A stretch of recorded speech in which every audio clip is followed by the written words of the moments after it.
ஒரே ஒரு ஊரில் ஒரு ராஜா இருந்தாராம். அவர் நிறைய சம்பாதிக்கணும்னு திட்டம் போட்டார். தனக்காக சம்பாதிக்கணும்னு நினைக்கல, தன்னுடைய நாட்டுக்காக சம்பாதிக்கணும் அப்படின்னு நினைச்சார். அரசாங்க கருவூலத்தில் கையிருப்பு குறைச்சலாக இருந்தது. மக்கள்கிட்ட வரி விதிச்சாகணும், வேற வழி இல்லை. ஆனாலும் அந்த ராஜா மக்கள் கஷ்டப்படக்கூடாது அப்படின்னு நினைக்கிறவர். மக்கள் வரியையும் கட்டணும், அதே நேரத்தில் அவங்க சிரமப்படவும் கூடாது. இதுக்கு தகுந்த மாதிரி ஒரு திட்டம் போட்டார். அது பிரகாரம் என்ன பண்ணார்னா, அந்த நாட்டில் ஒரு 3 பெரிய குளங்களை தோண்டினார். அது நிறைய தண்ணீரை நிரப்புனார். அதுக்கப்புறம் எங்கேயோ தேடி பிடிச்சி 3 விதமான மீன்களை கொண்டுகிட்டு வந்தார். அந்த 3 குளங்கள்லையும் விட்டார். அதை ஒவ்வொரு குளத்துலேயும் ஒவ்வொரு விதமான மீன்கள். அந்த மீன்களுக்கு அபூர்வமான ஒரு சக்தி உண்டு. அது எப்படின்னா, அந்த குளத்தில் குளிக்க வர்றவங்களுக்கு அந்த மீன்கள் கடிக்கும் பொழுது வலி ஏற்படுறதில்ல. அதுக்கு பதிலாக மகிழ்ச்சி நிறைந்த ஒரு இனிமையான உணர்வை அவங்க அனுபவிச்சாங்க. அது எப்படின்னா, இந்த முதல் குளத்தில் இருந்த மீன்களால் கடிக்கப்படும் பொழுது ஒரு விதமான இன்ப மயக்கத்தில் திளைச்சிருக்கிறது மாதிரி உணர்வு. இந்த 2வது குளம் இருக்க, அதில் இருக்கிற மீன் கடிச்சதுன்னு வைங்க, மக்களுக்கு எப்படி இருக்கும்னா, கால்களே தரையில் படாமல் அப்படியே ஆகாயத்தில் மிதக்கிறது மாதிரி ஒரு உணர்வு. அதை அனுபவிக்கிறாங்க. 3வது குளத்தில் இருக்கிற மீன் கடிச்சதுன்னா அவங்கெல்லாம் அப்படியே கோடீஸ்வரராக மாறிட்டதாக ஒரு உணர்வு. அதை அவங்களால அனுபவிக்க முடியுது. இப்படி ஒரு அபூர்வமான மீன் அது, அந்த 3 வகை. இப்படி இருந்தால் மக்கள் அந்த குளங்களில் குளிக்கிறதுக்கு ஆசைப்படாமல் இருப்பாங்களா? அதனால் கூட்டம் கூட்டமாக அலமோத ஆரம்பிச்சிட்டாங்க. ஒவ்வொரு குளத்தின் கரையிலேயும் கியூ வரிசையில் நிற்க ஆரம்பிச்சிட்டாங்க. அந்த நாட்டு மன்னர் என்ன பண்ணார்னா, ஒவ்வொரு குளத்தங்கரையிலையும் ஒரு ராஜாங்க அதிகாரியை உட்கார வச்சார். டிக்கெட்டை அடித்து கொடுத்தார். குளிக்க வர்றவங்க கிட்ட ஒரு குறிப்பிட்ட தொகையை கட்டணமாக வசூலிக்க ஆரம்பித்தார். அவ்வளோதான், அரசாங்க கருவூலம் நிரம்ப ஆரம்பிச்சுட்டுது. ராஜாங்கத்துக்கு தேவையான பணம் கிடைச்சிட்டுது. இது ஒரு கதை. இதை பற்றி என்ன நினைக்கிறீங்க? அதாவது மக்களுக்கு சுமை தெரியாமலே வரி வசூல் பண்ணுறது நல்லது தானே அப்படின்னு நினைப்பீங்க. ஆனால் இன்றைக்கும் உலகத்தில் பல அரசாங்கங்கள் இதே மாதிரி 3 குளங்களை வெட்டி வச்சிருக்குது. மக்களும் அதில் குளிச்சுக்கிட்டு தான் இருக்கிறாங்க. அது எப்படிங்கிறீங்களா? அந்த முதல் குளம் தான் சினிமா தியேட்டர். அதில் குளிக்கிறவங்க தான் ஒரு விதமான இன்ப மயக்கத்தில் திளைச்சிருக்கிறது மாதிரியான உணர்வை அனுபவிக்கிறவங்க. 2வது குளம் தான் சாராய கடை. இந்த குளத்தில் குளிக்கிறவங்க தான் கால்களே தரையில் படாமல் ஆகாயத்தில் மிதக்கிறது மாதிரி உணர்வை அனுபவிக்கிறவங்க. 3வது குளம் லாட்ரி டிக்கெட். இதில் குளிக்கிறவங்க தாங்கள் அப்படியே கோடீஸ்வரர்களாக மாறினது மாதிரி ஒரு உணர்வு, அதை அனுபவிக்கிறவங்க. இன்றைக்கி பல நாடுகள் இந்த குளங்களை பயன்படுத்திக்கிட்டு தான் வராங்க. ஒரு பூவில் வண்டு உட்காருது. அதில் இருக்கிற தேனை வண்டு எடுக்குது. இந்த சமயத்தில் அந்த பூவுக்கு வலிக்குமா? அதுக்கு வலிக்கிறது இல்லை. அந்த பூவோட மலர்ச்சியும் வளர்ச்சியும் குன்றி போகிறதும் கிடையாது. ஒரு ராஜா மக்கள்கிட்ட வரி வசூல் பண்ணும் பொழுது மக்களுக்கு சிரமமும் தெரியக்கூடாது, அதே நேரத்தை அதனால் அவங்க வாழ்க்கையும் கெட்டு போயிடக்கூடாது. அது மாதிரி வரி வசூல் பண்ணணுமா. இது காளிதாசனின் ரகுவம்சத்தில் காணப்படுகிற ஒரு கருத்து. ஒரு சின்ன குழந்தை தவறுதலாக ஒரு 25 காசு நாணயத்தை மூழ்கி விட்டுது. காசு வயத்துக்குள்ளே போயிட்டுது. அந்த குழந்தையோட தாய் உடனே குழந்தைய தூக்கிட்டு ஆஸ்பத்திரிக்கு புறப்பட்டாங்க. அப்போ அந்த பக்கமாக ஒருத்தர் வந்தார் தெருவில். என்ன விவரம்னு கேட்டார். இவங்க சொன்னாங்க, குழந்தை காசை முழுகிட்டுது, அதுதான் அவசரமாக ஆஸ்பத்திரிக்கு தூக்கிட்டு ஓடுறேன் அப்படின்னாங்க. அவர் சொன்னார், கவலைப்படாதம்மா, உடனே இப்படி கொடுங்க குழந்தைய அப்படின்னு கையில் வாங்கினார். ஒரு கையில் அந்த குழந்தையோட கால் 2ஐயும் பிடிச்சி தலைகீழாக தூக்கி பிடிச்சார். இன்னொரு கையால் அந்த குழந்தையோட வயத்தில் குறிப்பாக ஒரு இடத்துல அப்படியே தேடி அந்த சுட்டு விரலால் ஒரு இடத்துல பொட்டுன்னு தட்டினார். உடனே காசு அந்த குழந்தையோட வாய் வழியாக வெளியில் விழுந்துட்டுது. காசை எடுத்துக்கிட்டு, இந்தாங்கம்மா உங்கள் குழந்தை அப்படின்னார். ரொம்ப நன்றிங்க, நிச்சயமாக நீங்கள் ஒரு டாக்டராக தான் இருக்கணும், என்னுடைய யூகம் சரிதானே அப்படின்னாங்களாம் அந்த அம்மா. அதுக்கு அவர், இல்லைங்க, நான் ஒரு இன்கம் டேக்ஸ் ஆஃபீஸர், வருமான வரி அதிகாரி அப்படின்னு சொல்லிவிட்டு போனாராம்.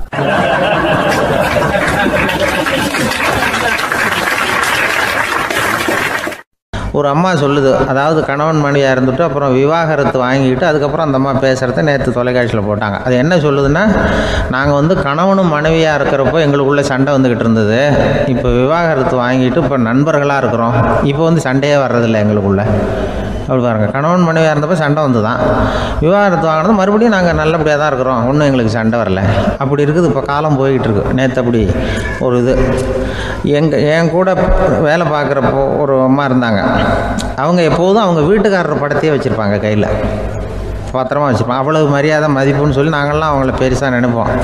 இது எதுக்குமா அவங்க வீட்டுக்காரர் படத்தை பத்திரமா இல்லை கையிலே வச்சுருக்கீங்களே, ஆஃபீஸுக்கெல்லாம் எடுத்துகிட்டு வந்து வச்சு அடிக்கடி எடுத்து பார்த்துக்குவாங்க. அவ்வளவு பிரியமாக அவங்க வீட்டுக்காரர் இல்லை. ஆமாம், எனக்கு வந்து ஏதாவது பிரச்சனை வந்துவிடுதுன்னா உடனே எங்கள் வீட்டுக்காரர் படத்தை எடுத்து பார்ப்பேன். பரவாயில்லையே இப்படி ஒரு இதாக. ஆமாம், இதை பார்த்துட்டு நினச்சிக்குவேன், இதை விட பிரச்சனை வேறு என்ன இருந்துட போகுது உலகத்தில் அப்படின்னு நினச்சிக்குவேன். உடனே எனக்கு எல்லாம் போயிடும் அப்படின்ட்டு தான். அப்படி ஒரு அம்மா இருந்தாங்க, இப்போவும் இருக்காங்க, வேலை பார்த்துக்கிட்டு இருக்காங்க. அப்படிலாம் இங்கே இருக்கிற தாய்மார்கள் பெண்கள் யாராவது அப்படி கூட பண்ணலாம். எப்போதுமே உங்கள் வீட்டுக்காரர் படத்தை கையில் வச்சுக்கோங்க. அது ஒரு யோசனை, குடும்பம் குதூகலமாக இருக்கிறதுக்கு அது ஒரு யோசனை. அதே மாதிரி இவங்களும் அவங்க படத்தை வச்சுக்கலாம், வச்சுக்கிட்டு பிரச்சனை வரும்போது பார்த்துக்கணும், இதை விட நமக்கு என்ன வந்துட போகுது பெருசாக அப்படின்னு. அப்படி தான் இருக்கணும். குடும்பம் வந்து நல்லபடியாக இருக்கணும்னா அதுக்கு இப்போ சொல்லுவாங்க, கடவுளே வந்து ஒரு வீட்டு கணவன் வீட்டு தலைவர் கனவுல வந்தாராம். கடவுள் வந்து இது மாதிரி உன்னை விட்டுட்டு உங்கள் குடும்பத்தை உன்னையெல்லாம் விட்டுட்டு போக போகிறேன்னா, அதனால் ஏதாவது வர வேணும்னா கேட்டு போய் வாங்கிக்கோ அப்படின்னு கடவுள் சொன்னாராம் அந்த குடும்ப தலைவர்கிட்ட. அவருக்கு என்ன கேட்குறதுன்னு புரியல. கடவுள் வந்து விட்டுட்டு போகிறேங்கிறார், ஏதாவது வரம் கேட்டுக்கோ அப்படின்னு நம்ம என்ன பண்ணுறது, என்ன கேட்குறதுன்னு ஒன்றும் புரியல. குழம்பிக்கிட்டு இருந்தான் அந்த ஆள் கனவுல. இப்போ கடவுள் சொன்னாரா, சரி நீ ரொம்ப குழப்பமாக இருக்க, நாளைக்கு மறுபடியும் உன் கனவுல வரேன், அதுக்குள்ளே நீ முடிவு பண்ணி வை, உனக்கு என்ன வரம் வேணுமோ கேட்டு வாங்கிக்கோ, உனக்கு வரம் கொடுத்துட்டு நான் போயிடுறேன், உன்னை விட்டுட்டு போகிறதா நான் முடிவு பண்ணிட்டேன் அப்படின்ட்டுருக்கார் கடவுள். சரி ஒரு நாள் அவகாசம் கொடுங்க, நாளைக்கு நான் அதுக்குள்ளே முடிவு பண்ணி வைக்கிறேன்ட்டு அவர் வந்தார். மறுநாள் முழிச்சுக்கிட்டு மனைவி மகன் மக்கள் எல்லோரையும் கூப்பிட்டார், குடும்பத்தில் எல்லாரையும். அப்படி வாங்க, இது மாதிரி நேற்று கனவுல வந்தார் கடவுள், நம்மளை விட்டுட்டு போக போகிறாராம், என்ன வரம் வேணும்னு கேட்டு வாங்கிங்கோ அப்படின்னு போய் சொல்லிட்டார். என்ன கேட்குறதுன்னா அப்படின்னு அந்த கணவன் கேட்குறான். இந்த மனைவி சொல்கிறாங்க, என் உடம்பு பூரா நகையாக இருக்கணும் அப்படின்னு கேளு அப்படின்ட்டுருக்கு. அதுக்குள்ளே அந்த ஒரு பொண்ணு ஓடி வந்து, அப்படிலாம் கேட்காதப்பா கடவுள்கிட்ட, இப்போ இருக்கிற சொத்து எவ்வளோ இருக்கோ அதுபோல் இன்னொரு பங்கு வேணும்னு கேளு அப்படின்னு. அந்த பையன் வந்து அவன் வேறு சொன்னான், அவன் அது நமக்கு வந்து இது போல் ஒரு 10 பங்காவது வேணும், 2 பங்களா கார் வேணும் அப்படின்னு அவன் ஒரு லிஸ்ட்டை கொடுத்தான்.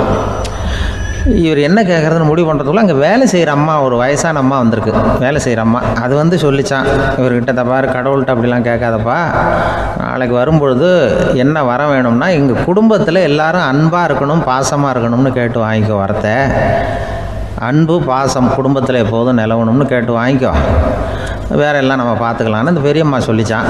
மறுநாள் அதே மாதிரி படுத்து தூங்கினார். கடவுள் கனவுல வந்தார். வந்து கேட்கும்பொழுது இவர் சொன்னாராம், ஐயா எனக்கு வந்து எங்கள் குடும்பத்தில் நாங்கள் கணவன் மனைவி புள்ள குட்டி எல்லாம் பாசமாக இருக்கணும் அன்பாக இருக்கணும், இதுதான் எங்களுக்கு வர வேணும் அப்படின்னு கேட்டாராம். இவர் கேட்டதும் கடவுள் வந்து தலையை சொரிய ஆரம்பிச்சிட்டாராம். ஏன் என்ன யோசிக்கிறீங்கன்னு கேட்டிருக்காரு. நீங்கள் அன்பாக பிரியமாக இருந்தீங்கன்னா அப்புறம் ஏன் நான் உங்களை விட்டுட்டு போக போகிறேன், நான் ஏற்கனவே இல்லைங்கிறதுனால தான் உங்களை விட்டு போகலாம்னு முடிவு பண்ணியிருந்தேன். இப்போ நீங்கள் ஏற்கனவே பாசமாக இருந்தீங்கன்னா நான் இனிமேல் போக மாட்டேன், அதனால் ஏன் முடிவும் மாற்றிக்க வேண்டியது தான், உங்கள் கூட தான் இருக்க போகிறேன்னாராம். இப்படி ஒரு கதை சொல்லுவாங்க. அதனால் ஒரு குடும்பத்தில் அந்தந்த உறவு முறைகள் சரியாக இருக்கிற வரைக்கும் எல்லாம் நல்லாயிருக்கும். அங்கே தான் இறைவன் வாழும் இல்லம்ங்கிறாங்களே, அதுதான் அதில் அந்த குடும்ப தலைவருங்கிறவர் கணவன் அப்படிங்கிறதுனால அவருக்கு தான் பொறுப்பு. அவருக்கு நிறைய சகிப்புத்தன்மை வேணும், கோபம் வரக்கூடாது, யார் என்ன சொன்னாலும் போகணும். சில கணவன்மார்கள் வந்து எது சொன்னாலும் மனைவி வந்து தட்டுறதில்லை, அங்கே போனால் போவாங்க, எதுக்கு போக சொல்கிறேன்னு கேட்குறதில்ல, போகிறது, இங்கே வான்னா வர்றது. திருவள்ளுவர் மனைவி இருந்தாருன்னு சொல்கிறாங்கல்ல, அது மாதிரி. அது எப்படின்னா ஒருத்தர் சொன்னார், அது அப்படி இல்லை, அதுக்கு ஒரு கதை சொன்னார். ஹிட்லர் வந்து வந்தாராம் ஒரு தடவை, ஒரு பெரிய கப்பல் மேலே, கப்பலுடைய மேல் தளத்தில் ஹிட்லர் வந்துக்கிட்டு இருக்கார். ஒரு இங்கிலீஷ் கேப்டன் எதிரில் நிற்கிறான். அவனுக்கு பெரிய ஆச்சரியம், இந்த ஆள் எப்படி இப்படி ஒரு தனி மனிதனாக இருந்துக்கிட்டு உலகத்தையே இப்படி இந்த பாடுபடுத்துகிறார் அப்படின்னு சொல்லி, உன்னுடைய வெற்றிக்கு என்ன காரணம்னு கேட்டாரான் அந்த இங்கிலீஷ் கேப்டன். இப்போ ஹிட்லர் சொன்னாராம், என்னுடைய வெற்றிக்கு காரணம் என்கிட்ட வேலை செய்கிற ஊழியர்கள், நான் கிழிச்ச கோட்டை தாண்ட மாட்டாங்க, நான் என்ன சொல்கிறேனோ அதை உடனே செய்வாங்க, ஏன் எதுக்குன்னு எதிர்த்து பேச மாட்டாங்க. அதுதான் என்னுடைய வெற்றிக்கு காரணம் அப்படின்னு சொல்லி அதை நிரூபித்து காட்டுறேன் பார் அப்படின்னு சொல்லி கையை தட்டினாரான் ஹிட்லர். உடனே ஒரு சிப்பாய் அங்கேருந்து வந்து லெஃப்ட் ரைட் போட்டு வந்து சல்யூட் பண்ணி நின்னான். உடனே ஹிட்லர் சொன்னார், நீ அப்படியே இந்த கப்பல் மேல் தளத்துலேருந்து அப்படி கடலில் விழுந்து செத்து போடா அப்படின்னு பொத்துன்னு குதிச்சுட்டான். எதுக்கு சொல்கிறேன் என்ன இதில், உடனே குதிச்சு செத்து போட்டான். இவருக்கு பெரிய ஆச்சரியம் கேப்டனுக்கு. ஹிட்லர் சொன்னார், இதுதான் என்னுடைய வெற்றி காரணம், தப்பார் இன்னொருத்தனை கூப்பிட்றேன் அப்படின்னு தட்டினா இந்த பக்கத்துலேருந்து ஒருத்தன் வந்தான். லெஃப்ட் ரைட் வந்து நின்னா, நீ இப்படி குதிச்சு செத்து போடா அப்படின்னு பொத்துன்னு குதிச்சிட்டான். எதுக்கு போக சொல்கிறீங்கன்னு ஒன்றுமே கேட்கல, குதினா உடனே குதிச்சிட்டான். அப்போ ஹிட்லர் சொன்னார், இதே மாதிரி என்னுடைய ஒவ்வொரு ஊழியர்களும் இருக்கிறாங்க, நானும் ஊழியர்களை இழக்கிறதுக்கு தயாராக இல்லை, தப்பாருக்கு தயாராக இருப்பேன் எப்போதும், தப்பார் இன்னொருத்தரம் தட்டுறேன்னு இன்னொருத்தர் வந்தார். எதிர்த்தாவில் இருந்து ஒருத்தர் லெஃப்ட் ரைட் சல்யூட் அடித்தான். நீயும் குதிச்சு செத்து போடான்னு இருக்கார் ஹிட்லர். இவனால் பொறுக்க முடியல, இந்த இங்கிலீஷ் கேப்டன் அனாவசியமாக ஒவ்வொருத்தனாக குதிச்சுட்றானேன்னு சொல்லி ஓடி போய் அவனை குதிச்சிட்டான். குதிக்கிறதுக்கு முன்னாடி பிடிச்சி தனியாக எடுத்துகிட்டு போட்டான். தனியாக எடுத்துகிட்டு போய் அந்த சிப்பாய்கிட்ட கேட்டாரான் அந்த இங்கிலீஷ் கேப்டன், ஏன்ப்பா அந்த ஆள் குதிக்க சொல்கிறான்னா நீ ஏன் எதுக்குன்னு கேட்குறது இல்லையா, உடனே குதித்து செத்து போகிறீங்களே, இதெல்லாம் என்ன அநியாயம் அப்படின்ட்டுருக்கான் அந்த இங்கிலீஷ் கேப்டன் கையை பிடிச்சிக்கிட்டு. உடனே அந்த சிப்பாய்க்கு கோவம் வந்துட்டு தான், உடையா கையை, இவன்ட்ட வேலை பார்க்குறத விட உழுந்து செத்து போகலான்னு நான் குதிக்கிறான், என்ன அனாவசியமாக எதுக்கியா இருக்க சொல்கிறேன் அப்படின்னு சொல்லி குதிச்சுட்டானா. அதனால் இந்த உடனே சொல்கிறத செய்கிறாங்க பாருங்கள், அவங்கள நம்பக்கூடாது. கணவன்மார்களுக்கு ஒரு எச்சரிக்கை, சொல்கிறத உடனே செஞ்சுருவாங்க மனைவி, நீ அங்கே போனால் போங்க வரணும் அந்த ஹிட்லர் மாதிரி நினைக்கிறாங்கன்னு அர்த்தம். இதுகிட்ட பேசிக்கிட்டு இருக்கிறத விட சொல்கிறத செஞ்சுட்டு போடுவோமே, அப்படி சமாளிக்கிற கணவன்மார்கள் உண்டு. குடும்பத்தில் வந்து அப்படிலாம் இருந்து சமாளிக்கிறாங்க. பிள்ளைகளை பற்றி சொல்லுவாங்க. இப்போ ராமர் லட்சுமணர் கதை சொல்லுவாங்க. அதாவது ராமரும் பரதனும் பந்து விளையாடிக்கிட்டு இருந்தாங்களாம் சின்ன வயசில் பந்து விளையாடிட்டு இருந்தாங்களாம். உடனே ராமர் வந்தாராம், வந்து கோசலை அவங்க அம்மா கோசலை மடியில் சோர்ந்து போய் உட்காந்தாராம். சந்தோஷமாக வந்து உட்காந்துருக்காரு. அப்போ அந்த கோசலை அம்மா கேட்டாங்களாம், ஏன்ப்பா அப்படி இவ்வளவு சந்தோஷமாக இருக்கே, என்ன காரணம் அப்படின்னு கேட்டிருக்காரு. அப்படின்னு அந்த அம்மா கேட்டிருக்கு. ராமன் சொன்னான்னா, என் தம்பியோட நான் பந்து விளையாண்டுக்கிட்டு இருந்தேன், பரதன் அவன் வந்து ஜெயிச்சுட்டான், நான் தோத்துட்டேன், என்னை வந்து அவன் ஜெயிச்சுட்டான், அவனுடைய வெற்றி வந்து எனக்கு சந்தோஷமாக இருக்குது, தம்பியோட வெற்றி, அதனால் நான் சந்தோஷமாக இருக்கேன்னு சொல்லியிருக்கேன். அந்த அம்மாவுக்கு ரொம்ப சந்தோஷம், தம்பி ஜெயிக்கிறாங்கிறத பற்றி அண்ணன் வந்து சந்தோஷப்படுறானே அப்படின்னு. கொஞ்ச நேரத்தில் பரதன் வந்திருக்கான். அவன் சோர்ந்து போய் கலங்கி போய் வந்து அதே அம்மா மடியில் உட்காந்துருக்கான். நீ ஏன்ப்பா நீ தான் ஜெயிச்சுட்டியாமே, நீ என்னத்துக்கு வருத்தப்பட்டுக்கிட்டு வர அப்படின்னு கேட்டிருக்க அந்த அம்மா. அப்போ பரதன் சொன்னானா, நான் ஜெயிக்கணுங்கிறதுக்காக அண்ணன் விட்டு கொடுத்தாரு, தோத்துட்டாரு, அதனால் எனக்கு வருத்தமாக இருக்குது.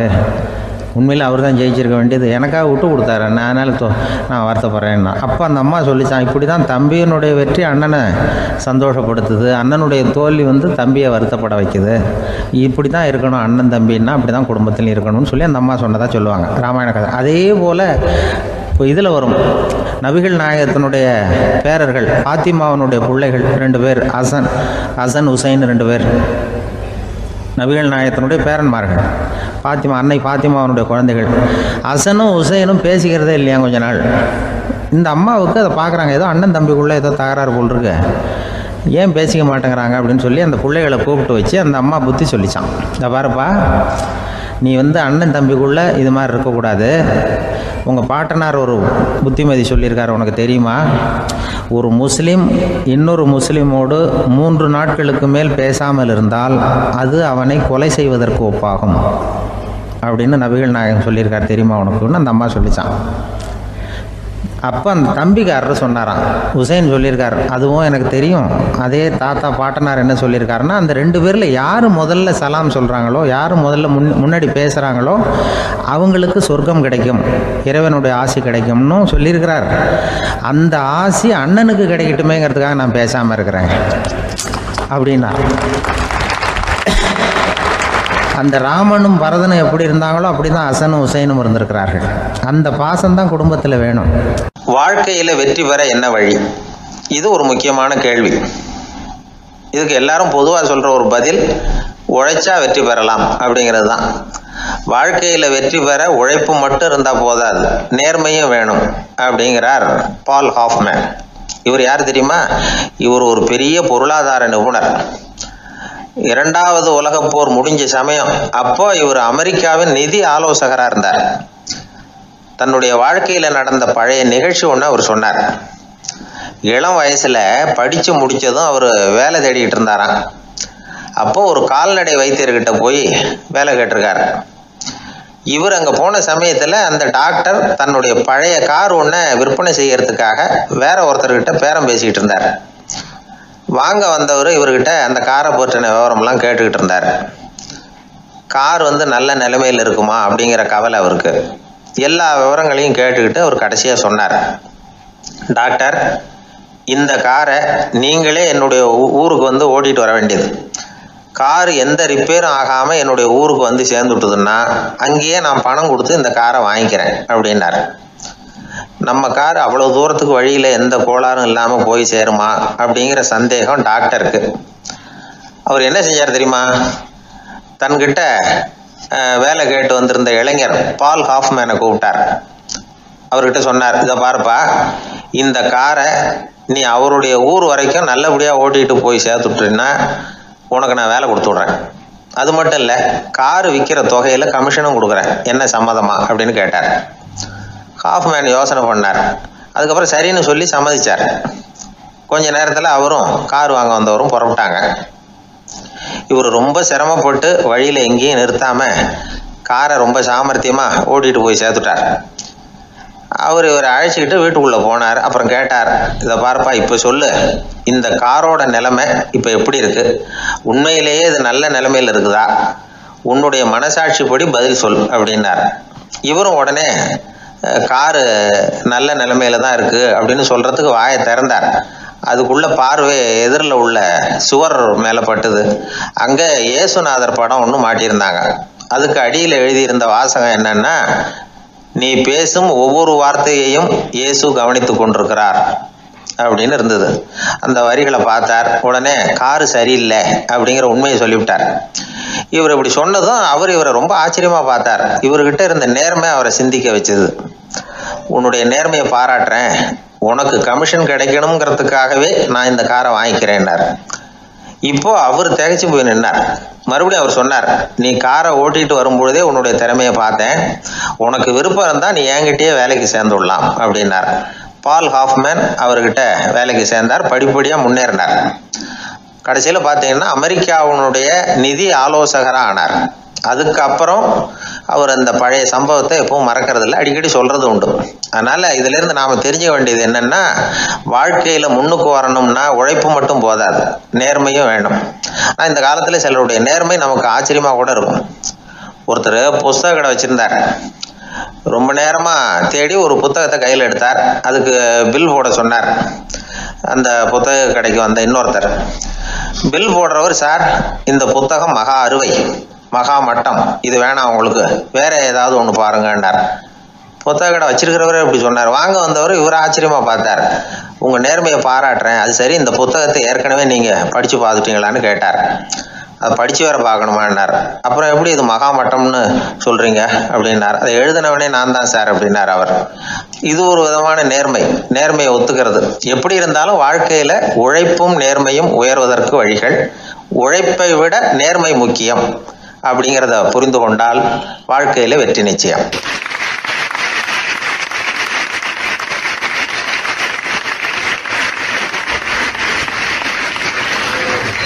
ஒரு பூங்கா, அங்கே ஒருத்தர் நின்றுட்டு இருக்கிறார். நின்றுக்கிட்டே ஏதோ ஆழ்ந்த யோசனையில் இருக்கிறார். அந்த பக்கமாக இன்னொருத்தர் வந்தார். இவரை கவனிச்சார். என்ன யோசனைன்னு கேட்டார். எப்படி எழுந்திருக்கிறதுன்னு யோசனை பண்ணிட்டு இருக்கிறேன்னார் அவர். கேட்டவருக்கு ஒரு மாதிரி ஆயிட்டுது. ஏற்கனவே நின்றுக்கிட்டு இருக்கிற ஒருத்தர் எப்படி எழுந்திரிச்சு நிற்கிறதுன்னு யோசிக்கிறாருன்னா அது ஆச்சரியம் தானே. அதுக்கப்புறம் இவர் யோசிக்க ஆரம்பிச்சார், என்ன இவர் இப்படி பேசுறாரு அப்படின்னு. கீழே விழுந்தாதானே எழுந்திரிச்சு நிற்க முடியும். அதனால எழுந்திரிக்கணும்னு நினைக்கிறவங்க முதல்ல கீழே விழணும். இவர் முதல்ல கீழே விழணும், அதுக்கப்புறம் தான் எழுந்திருக்கிறது எப்படின்னு சிந்திக்க முடியும். இந்த உலகத்துல எல்லாருமே கீழே விழுந்து எழுந்தவர்கள் தான்.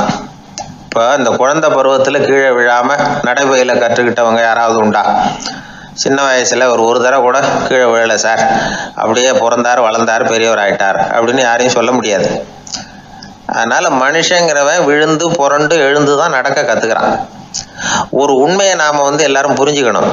இந்த உலகத்துல தவறு செய்யாத மனிதர்களே யாரும் கிடையாது. அப்படி இருக்கிறப்போ எப்போதாவது நாம் தவறு பண்ணிவிட்டோம்னா அதுக்காக மனசு உடஞ்சி போயிடக்கூடாது, வாழ்க்கையில் வெறுப்பு வந்துடக்கூடாது. ஒரு தவறு நடந்துட்டுதா அதுக்காக மனசு உடஞ்சி போடாதீங்க, அதை ஒரு பாடமாக எடுத்துக்கங்க. அதே தவறு மறுபடியும் நடக்காம வேணும்னா பார்த்துக்கலாம், அது போதும். தடைக்கல்ல படிக்கல்லாம் மாற்றிக்கணும், இதுதான் இதில் முக்கியம். ஒரு அலுவலகம், அங்கே ஒரு அதிகாரி, அவர் உயர்ந்த பதவியில் இருந்தார், சிறந்த நிர்வாகின்னு பேர் வாங்கினவர். அவர் தனக்கு கீழே வேலை செய்கிறவங்க கிட்டெல்லாம் சொல்லுவாராம், இந்த நிறுவனத்தில் நீங்கள் எத்தனை தடவை வேணும்னாலும் தவறுகள் செய்யலாம், ஆனால் ஒரே விஷயம் என்னென்னா ஒரே தவறை மறுபடியும் செய்யக்கூடாது, அது முக்கியம் அப்படின்பாரான்.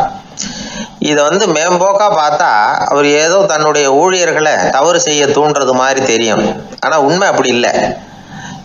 இன்னைக்கு என்ன நடக்குது தெரியுமா? அநேகமாக எல்லா மனிதர்களுமே ஒரே தவறை தான் மறுபடியும் மறுபடியும் செய்கிறாங்க. விளையாட்டு வீரர்கள் ஒரே மாதிரியான தவறுகளை திரும்ப திரும்ப செய்கிறது உண்டு. கணக்கு எழுதுறவங்கள பாருங்க, ஒரே தப்பை மறுபடியும் மறுபடியும் செய்வாங்க. அலுவலகம் வருகிறவர்களை கவனிங்க, ஒரு நாள் தாமதமாக வந்தால் பரவாயில்ல, தினமும் தாமதமாக வருவாங்க. இது மாதிரி செய்த தவறையே திரும்ப திரும்ப செய்யறதுக்கு என்ன காரணம் அப்படின்னா, சோம்பல், ஞாபக மறதி, கவனக்குறைவு, தன்னுடைய திறமை பேரில் அளவுக்கு மீறிய நம்பிக்கை, இப்படி இதில் ஏதாவது ஒரு காரணமாக இருக்கலாம் அப்படிங்கிறாங்க இது பற்றி ஆய்வு செய்கிற வல்லுநர்கள். ஒரு தடவை செஞ்ச தவிர மறுபடியும் செய்யறது இல்லைன்னு முடிவு செஞ்சுக்கிட்டு அதை செயல்படுத்த கற்றுக்கணும், அது போதும், வாழ்க்கை வெற்றிகரமாக அமையும் அப்படிங்கிறாங்க அந்த அனுபவசாலிகள். அதனால் வெற்றிகரமாக வாழ்க்கையில் நடைபோட விரும்பும் இளைஞர்கள் தவிர்க்க வேண்டியது என்னென்னா, முதல்ல சோம்பலை தவிருங்கள், சுறுசுறுப்பாக இயங்குங்கள் அப்படிங்கிறது அவங்க அறிவுரை. ரெண்டாவது ஞாபக மறதி, எந்த செயல்லையும் ஈடுபாடு வேணும், அக்கறை வேணும். மூணாவது கவனக்குறைவு, எதையும் அலட்சியப்படுத்தக்கூடாது. நாலாவது என்னால் முடியாதது எதுவுமே கிடையாது அப்படிங்கிற அளவுக்கு மீறிய நம்பிக்கை, அது ஆபத்தில் கொண்டு போய் விட்டுரும். அதனால் முதல் தவறு உங்களுக்கு ஒரு பாடமாக அமையணும். ஒரு மனிதர், அவர் தன்னுடைய 2 காதுலையும் கட்டு போட்டுக்கிட்டு வந்தார். அவருடைய நண்பர் அதை கவனிச்சுட்டார். என்ன சார் ஆச்சு, 2 காதுலையும் கட்டு போட்டுருக்கீங்களே அப்படின்னு விசாரிச்சார். ஒன்றுமில்லை சார், வீட்டில் ரொம்ப ஆர்வமாக டிவியில் கிரிக்கெட் மேட்ச் பார்த்துக்கிட்டு இருந்தேன். அப்போது என்னுடைய மனைவி துணிகளுக்கு அயர்ன் பண்ணிக்கிட்டு இருந்தாங்க. அயர்ன் பாக்ஸை அப்படியே வச்சுட்டு அடுப்பங்கரைக்கு போயிட்டாங்க. அந்த சமயம் பார்த்து டெலிஃபோன் பண்ணி அடிச்சுது. அவசரமாக ஓடி போய் அதை எடுத்து காதில் வச்சேன். அப்போ தான் தெரியும் அது அயர்ன் பாக்ஸுங்கிற விஷயம். சூடாக இருந்ததா, சுட்டு விட்டுது அப்படின்னாரு. ஒரு காது சரி சார், 2 காதும் ஏன் அப்படி ஆச்சு அப்படின்னு கேட்டார். அதே ஆள் மறுபடியும் ஃபோன் பண்ணா சார் அப்படின்னாரு. இவர் எவ்வளவு தூரம் யோசிச்சிருப்பார் பாருங்க.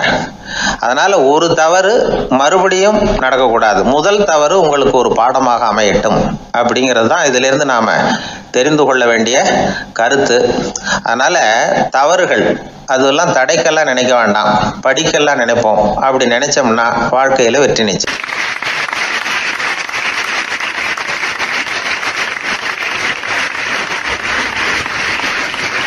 நபிகள் நாயகம் உட்கார்ந்துருக்கிறார்.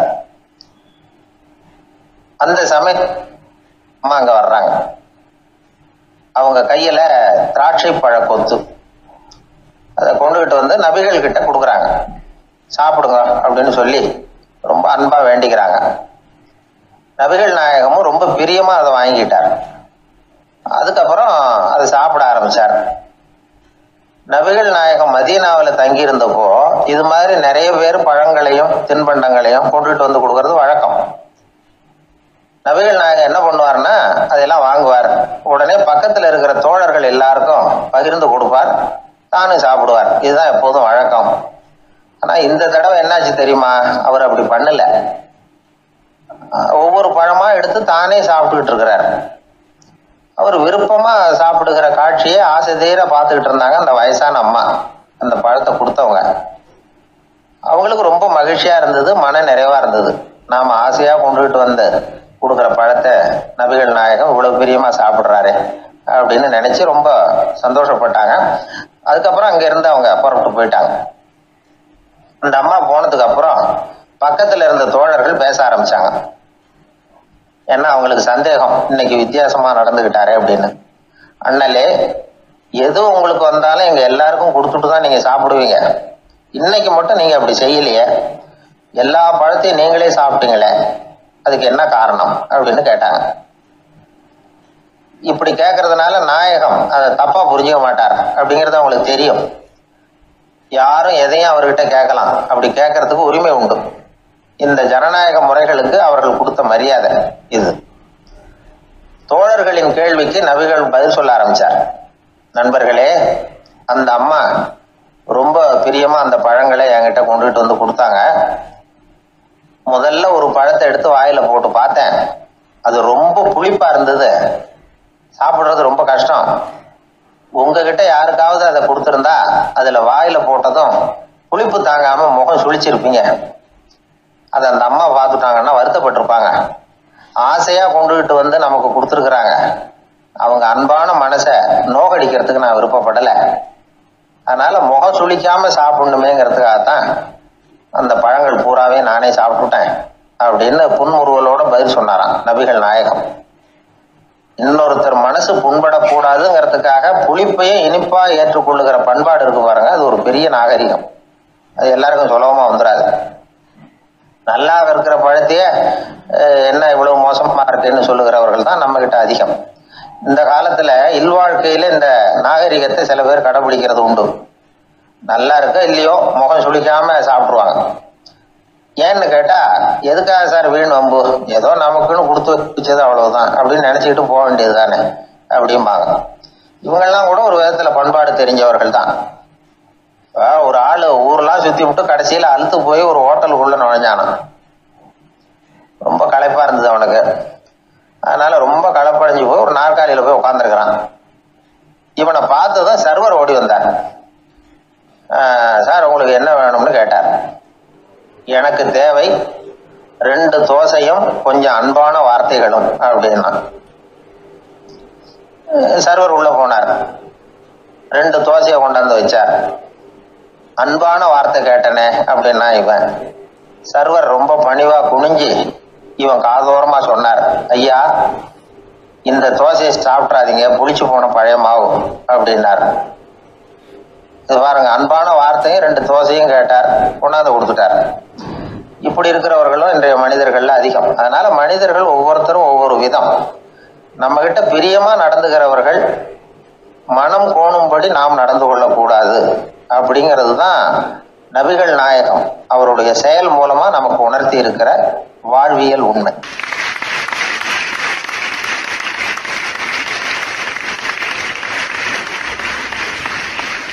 மனித நேயம்ங்கிறத பற்றி சொல்லுவாங்க. மனித நேயம் ஏன்னா ஒரு கணவன் கணவனாக இருக்கணும், மனைவி மனைவியாக இருக்கணும். ஒரு மனுஷன் இன்னைக்கு மனிதன் மனிதனாக இல்லை, மனித நேயம் குறைஞ்சி போச்சு. எது குடும்ப உறவுகள்லாம் ரொம்ப மாறி போச்சுன்னு சொல்ல. இப்போ நாகரிகத்தில் அப்படி தான் இருக்குது. ஒரு இதில் ஒருத்தன் என்ன பண்ணியிருக்கிறான், ஒரு சின்ன பையனை கொண்டு வந்தானா. ஒரு சின்ன பையன் பக்கத்தில் இருக்கான். ஒரு பெரியவர் கேட்டிருக்காரு, யாருப்பா அந்த பையன் அப்படின்னு கேட்டிருக்காரு. இவன் சொன்னான்னா, இந்த பையன் எனக்கு தூரத்து உறவுன்னு இருக்கான். சரி, தூரத்து உறவுன்னா எப்படி அப்படின்னு கேட்டிருக்கான். இந்த பையன் எங்கள் அப்பாவுக்கு 8வது பிள்ளை அப்படின்னானா. கூட பிறந்தவனே அவ்வளோ தூரமாக போயிட்டான், 8வதாக பிறந்தான். அப்படி இருக்கு குடும்ப உறவுகள்ங்கிறது. மனுஷனுக்கு வேல்யூ விஞ்ஞானம் எப்படி போட்டிருக்குன்னா, ஒரு மனித உடம்பில் இருக்கிற கால்சியத்தை மட்டும் தனியாக எடுத்தால் ஒரு சின்ன ரூமுக்கு வெள்ளை அடிக்கலாமா.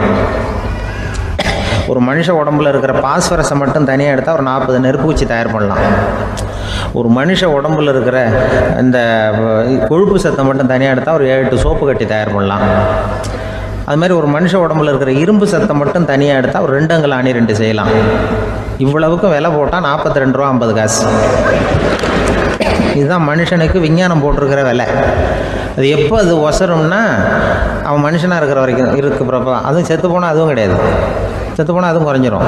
மிருகங்களுக்கெல்லாம் அப்படி இல்லை, செத்ததுக்கு அப்புறம் விலை கூடும். அங்கெல்லாம் எல்லா ஊர்லேயும் பார்த்திங்கன்னா உயிர் கோழி 50 ரூபா, உரிச்ச கோழி 60 ரூபான்னு போட்டிருக்கோம். செத்ததுக்கு அப்புறம் 10 ரூபா அதிகம். மனுஷனை நீ உயிர் மனுஷன் 42 ரூபா 50 காசு, செத்ததுக்கு அப்புறம் 52 ரூபான்னா நீயே வச்சுக்கிடாது, எனக்கு எதுக்குன்ட்டு போட்டு. அவன் எப்போ அவனுக்கு வேல்யூ கூடும்னா, மனிதன் மனிதனாக வாழும்பொழுது தான் வேல்யூ கூடும். குடும்பத்தில் அந்த அந்த பாசத்தோடு வாழணும்னு கடவுள்கிட்ட கேட்டு சொன்னாங்களே, அதுதான். இந்த சமூகங்கிறதும் ஒரு பெரிய குடும்பம்தான். அதனால தான் இந்த நாட்டுக்கு உள்ள பெருமையை எல்லாரும் ஒற்றுமையாக இருந்தால் எதையும் சாதிக்கலாம்ங்கிறது தான் இந்த நாட்டுக்கு உள்ள பெருமை. அப்படி நிரூபித்தோம். அதனால் சமூகங்கிறதும் ஒரு குடும்பம் மாதிரி இருக்கிறது தான் பெருசு. இப்போ சில இதெல்லாம் இப்போ ஜாதி மத வேறுபாடெல்லாம் நம்முடைய முன்னேற்றத்தை தடுக்கும். விலங்குகள் நம்மளோட மேலானது. அதான் ஒரு ஊரில் ஒரு சிவன் கோயில் இருந்து தான். சிவன் கோயிலில் அந்த புறாவெல்லாம் வளர்ந்துக்கிட்டு இருந்திருக்கு. அந்த மாடத்தில், சிவன் கோயில் மாடத்தில் புறாவெல்லாம் கூடியிருந்திருக்கு. உடனே அதுக்கு கும்பாபிஷேகம் பண்ணுறதுக்காக ஊரில் திட்டம் போட்டாங்க. சிவன் கோயிலுக்கு வெள்ளடிக்க ஆரம்பித்தாங்க. வர்ணம் பூச ஆரம்பித்ததும் அதுக்கு சாரம் கட்டுவாங்கல்ல, அந்த குச்சியெல்லாம் வச்சு சாரம் கட்டுவாங்க. உடனே இந்த புறாவெல்லாம் என்ன பண்ணிச்சான், இனிமேல் நம்ம இங்கே வெள்ளை அடிக்கிறாங்க, கும்பாபிஷேகம் வருது, நம்ம இங்கே குடியிருக்க முடியாது, எதிர்த்தாப்புல எங்கே போகலான்னு பார்த்துருக்கு. இந்த உயரம் கோபுரத்தில் இருந்த புறாவெல்லாம் எதிர்த்தாப்புல ஒரு மாதா கோயில் இருந்திருக்கு, சர்ச்சு. அங்கே சில மாடங்களில் புறாவெல்லாம் இருக்குது, சில மாடம் இருக்குது. உடனே நம்மளாம் அங்கே போய்டும் கொஞ்சம் காலத்துக்குன்னு எல்லாம் புறப்பட்டு இந்த மாதா கோயிலுக்கு போயிடுது. அங்கே போனால் அங்கே இருக்கிற புறாவோடு சேர்ந்து இதுவும் குடியிருந்துட்டுருக்கு. கொஞ்ச நாள் என்னாச்சு, அங்கே கிறிஸ்மஸ் வந்துட்டுது. கிறிஸ்மஸ் வந்ததும் சரி இங்கேயும் வெள்ளடிக்க ஆரம்பிக்கிறாங்க. நம்ம மறுபடியும் எங்கடா போகிறதுன்னு பார்த்தா அங்கே இருக்கிற புறாவோட சேர்ந்து இதுவும் சேர்ந்து நேராக ஒரு பள்ளிவாசல் இருந்தது. எதுக்கு அங்கே இருக்கிற மாடத்தில் போய் அங்கே குடியேறிட்டுது எல்லாம். அங்கே போனால் அங்கே ரமலான் மாதம் ரம்ஜானுக்காக அதையும் புதுப்பிக்க ஆரம்பித்தாங்க. இது என்ன பண்ணுறதுன்னு சொல்லி இந்த 3 செட்டு புறாவும் சேர்ந்து என்ன பண்ணிச்சு, எங்கே போகலான்னு பார்த்தா மறுபடியும் அதுக்குள்ளே இந்த சிவன் கோயிலில் கும்பாபிஷேகம் முடிஞ்சிருக்கு. அங்கே போடுவோம் எல்லாருன்னு சொல்லி எல்லா புறாவும் அந்த சிவன் கோயிலுக்கு வந்துட்டுது. அங்கே போய் மாடத்தில் அதை குடியிருந்துட்டுது. அப்போ திடீர்னு ஒரு நாள் பார்த்தா ஒரே கலவரம் பூமியில் எல்லாம் ஒருத்தன் அருவாளை தூக்கிட்டு நிற்கிறான், குச்சி எடுத்து ஒருத்தனை சுட்டுக்கிறான். ஒரே கலவரம், சத்தம், ஒரே மத கலவரம் வந்துட்டுது ஊரில். அப்போது புறாவெல்லாம் மாடத்தில் இருந்துக்கிட்டு ஒரு குஞ்சு புறா அவங்க அம்மாட்ட கேட்டு தான், இது என்ன இந்த மனுஷனுக்கு என்னாச்சு, இந்த மனுஷனுக்கு என்னாச்சு, அவன் கத்தியை தூக்கிட்டு நிற்கிறானே அப்படின்னு கேட்டு தான். ஒரு குஞ்சு புறா அவங்க அம்மாட்ட கேட்டு தான். அம்மா புறா இப்போ அம்மா அந்த புறா சொல்லிச்சான், மனுஷனுக்கு இப்போ மதம் பிடிச்சிருக்கு, அதான் கத்தியை தூக்கிட்டு நிற்கிறான் அப்படின்ட்டுருக்கு. இப்போ நமக்கெல்லாம் பிடிக்கலையே அப்படின்னு தான். அப்போ அந்த புறா சொல்லிச்சான், அந்த பாருமா, நாம் இந்த சிவன் கோயிலில் இருந்தாலும் நமக்கு புறான்னு தான் பேர், இந்த மாதா கோயிலுக்கு போனாலும் நமக்கு புறான்னு தான் பேர், பள்ளிவாசலுக்கு போனாலும் நமக்கு புறான்னு தான் பேர். அந்த மனுஷன் அப்படி இல்லை. அவன் இங்கே இருக்கிற வரைக்கும் இந்துன்னு சொல்லுவான், அங்கே மாதா கோயில் இருந்தான்னா கிறிஸ்தவன்னு சொல்லுவான், பள்ளிவாசலில் இருந்தான்னா முஸ்லீம்னு சொல்லுவான். அப்போ குஞ்சு புறா அது என்ன இப்படி பண்ணுறாங்க மனுஷங்க, இப்போ அவங்கள விட நம்ம வசதி போல் இருக்க, நம்ம தேவலாம் போல் இருக்க அப்படின்னு தான் அந்த குஞ்சு புறா. அப்போ அந்த தாய் புறா சொல்லிச்சான், உண்மைதான், அதனால தான் நம்ம மேலான இடத்துல இருக்கிறோம், அவன் கீழே நிற்கிறான் இன்னமும் அப்படின்னு சொல்லிச்சான். இதுதான் அந்த குடும்பம்ங்கிறது, சமுதாயம்ங்கிறது ஒரு பெரிய குடும்பம். அது இந்த புறாகிட்டேருந்து மனுஷன் கற்றுக்க வேண்டியிருக்கு. அப்படி இருக்குது இன்றைக்கி மனுஷனுடைய நிலைமை. அதை புரிஞ்சுக்கணும். அப்படி தான் ஒவ்வொரு இதுலேயும் நாம் நடந்து கொள்ள வேண்டியிருக்குது. மிருகங்கள்டேருந்து கற்றுக்கிற வாய்ப்பெல்லாம் இருக்குது. அப்படி சொல்லுவாங்க, குடும்பத்தில் அப்படிலாம் இருந்து சமாளிக்கிறாங்க. குடும்பத்தில் ஒருத்தர் அனுசரிப்பு தன்மைங்கிறது ரொம்ப அவசியம். கணவன் மனைவின்னா அனுசரித்து போகணும்னு சொல்லுவாங்க. அதாவது ஒரு கணவன் அதுக்காக தான் அந்த காலத்துலலாம் ஒரு வீட்டுக்கு மாப்பிள்ளை தேடுறதுங்கிறது ஒரு பெரிய குடும்பத்தை நிர்வகிக்கிற அளவுக்கு ஒரு கணவனாக வரக்கூடிய எப்படி இருக்கணும் அப்படின்னா, அந்த காலத்தில் புலி வேட்டைக்கு போகணும். ஒரு பொண்ணுக்கு மாப்பிள்ளை தேடுறதுன்னா நம்ம தமிழ் பழக்கம் என்னென்னா, காட்டுக்கு போய் ஒரு புலியை வேட்டையாடிட்டு வரணும். அந்த புலி பல்லு அல்லது நகத்தை கொண்டுட்டு வரணும் அந்த இளைஞன். அதை வீட்டில் கொடுப்பான். அதை தான் கட்டி அதை இதாக கட்டுவாங்க, மாலையாக போடுவாங்க, தாலியாக கட்டுவாங்க. அதாவது வீரம் இருக்கா பையனுக்குன்னு பார்ப்பாங்க. ஒரு பொண்ணு வேணும்னா நீ முதல்ல வீட்டுக்கு பொண்ணு கேட்க போகக்கூடாது, காட்டுக்கு போகணும், போய் புலியை கொண்டு வா, அதுக்கப்புறம் தான் உனக்கு பொண்ணு அப்படின்னு சொல்லுவாங்க.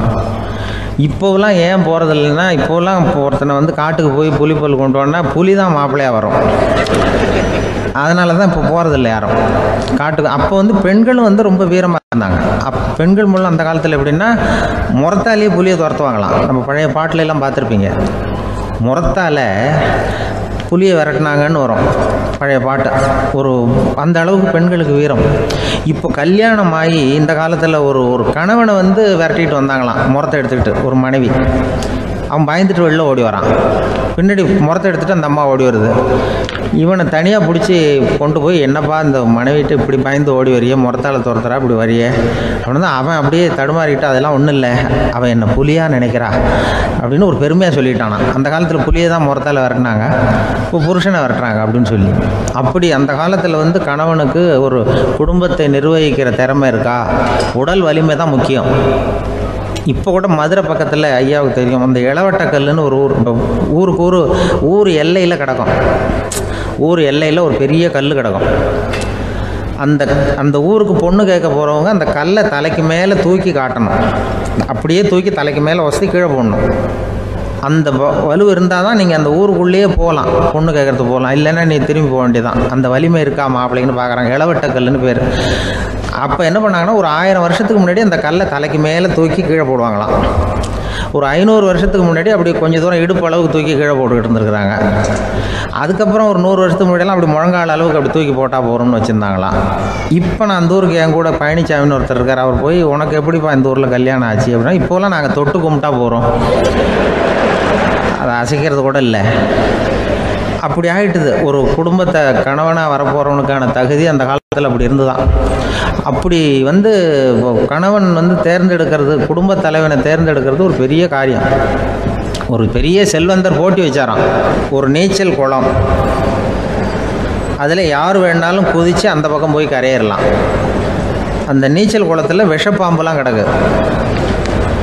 யார் துணிஞ்சி அந்த விஷப்பாம்பு இருக்கிற குளத்தில் குதித்து அந்த பக்கம் போய் கரையேறானோ அவனுக்கு ஒரு 100 ஏக்கர் நிலம் கொடுப்பேன். அது வேண்டான்னா ஒரு 1000 ஆடு கொடுப்பேன். அதுவும் வேண்டான்னா என் பொண்ணை கொடுப்பேன் அப்படின்னு போட்டி வச்சார். அதான் மாப்பிள்ளையை தேர்ந்தெடுக்கிறதுக்கு அவர் ஒரு வழி, நீச்சல் குளத்தில் குதிச்சு கரையேறணும். இப்போ அந்த ஊரில் இருக்கிற இளைஞர்கள்லாம் வந்து பார்க்குறாங்க அந்த குளத்தில் குதிக்கணும்னு. ஆனால் குளத்தில் ஒரு விஷப்பாம்புலாம் கிடக்கு. இது என்ன பண்ணுறதுன்னு பார்த்தா யாருமே குதிக்கிறதுக்கு தைரியம் வரல. திடீர்னு ஒருத்தன் துணிஞ்சு குதிச்சான். படப்படப்படன்னு அடிச்சுட்டு போய் அந்த பக்கம் கரையேறிட்டான். கரையேறின உடனே பரவாயில்லையே ஒரு ஆள் வந்துட்டான்னு சொல்லி அவனை அந்த இளைஞனை போய் பிடிச்சிட்டு வந்தாங்க. அந்த பெரியவர் கேட்டார், ஏன்ப்பா இவ்வளவு பெரிய விஷப்பாம்பெல்லாம் கிடக்கிற நீச்சல் குளத்தில் நீ துணிஞ்சு குதித்து கரையேறி இருக்கிற, உனக்கு என்ன 1000 ஏக்கர் நிலம் கொடுத்துருவா, 100 ஏக்கர் நிலம் கொடுக்குவா சொல்கிறபடி அப்படின்னா, வேண்டாம் சார்ன்றான். ஓஹோ அப்படின்னா ஒரு 1000 ஆடு வேணுமா உனக்கு அப்படின்னா, அதுவும் வேண்டாம் சார். ஓ அப்படின்னா என் பொண்ணு வேணுமா அப்படின்னா, அதுவும் வேண்டாம் சாருங்கிறான். அப்புறம் எதுக்குடா குதிச்சுன்ட்டு, என்ன உனக்கு என்ன தான் வேணும் அப்படின்னு கேட்டிருக்காரு. என்னை எவன் பிடிச்சி தள்ளி விட்டவன்னு தெரியணும் அப்படின்றான். அதுக்காக அவன் பார்த்துருக்கான். அப்படி இருந்தால் தான் துணிச்சல் வரும் இந்த காலத்தில். எதுக்கு இவ்வளவு சங்கடம்லாம் வச்சாங்கன்னா, ஒரு குடும்பத்துக்கு தலைவராக வர வேண்டிய ஒரு ஆள், கணவனாக இருக்க வேண்டியவனுக்கு துணிச்சல் இருக்கா, தைரியம் இருக்கா அப்படிங்கிறது பார்க்குறதுக்காக இப்படிப்பட்ட தேர்வு முறைகள்லாம் வச்சுருந்தாங்க அந்த காலத்துலலாம். இப்போலாம் கல்யாணம் பண்ணுறது ஆளுக்கு நேரில் பார்க்காமலே கூட கல்யாணம் நடக்குது இன்டர்நெட்டில். இப்போ சர்டிஃபிகேட் கேட்குறாங்க, நோய் நொடி இல்லாமல் இருக்காரா பாரு, காட்டுக்கெலாம் போக வேண்டாம், நேராக ஆஸ்பத்திரிக்கு போய் ஒரு சர்டிஃபிகேட் வாங்கிட்டு வா, உனக்கு ஒன்றும் வியாதி இல்லைன்னு ப்ரூவ் பண்ணு, அதுக்கப்புறம் பார்த்துக்கலாம், மற்றதை பேசுவோம் அப்படின்னு சொல்லி அப்படி இருக்குது நிலைமை. அதனால் குடும்பத்தில் வந்து அந்த கணவனாக இருக்கிற வேண்டியவனுக்கு பொறுப்பு அதிகம். ஏன்னா எல்லாத்தையும் அனுசரித்து போக வேண்டியதாக வந்தான்.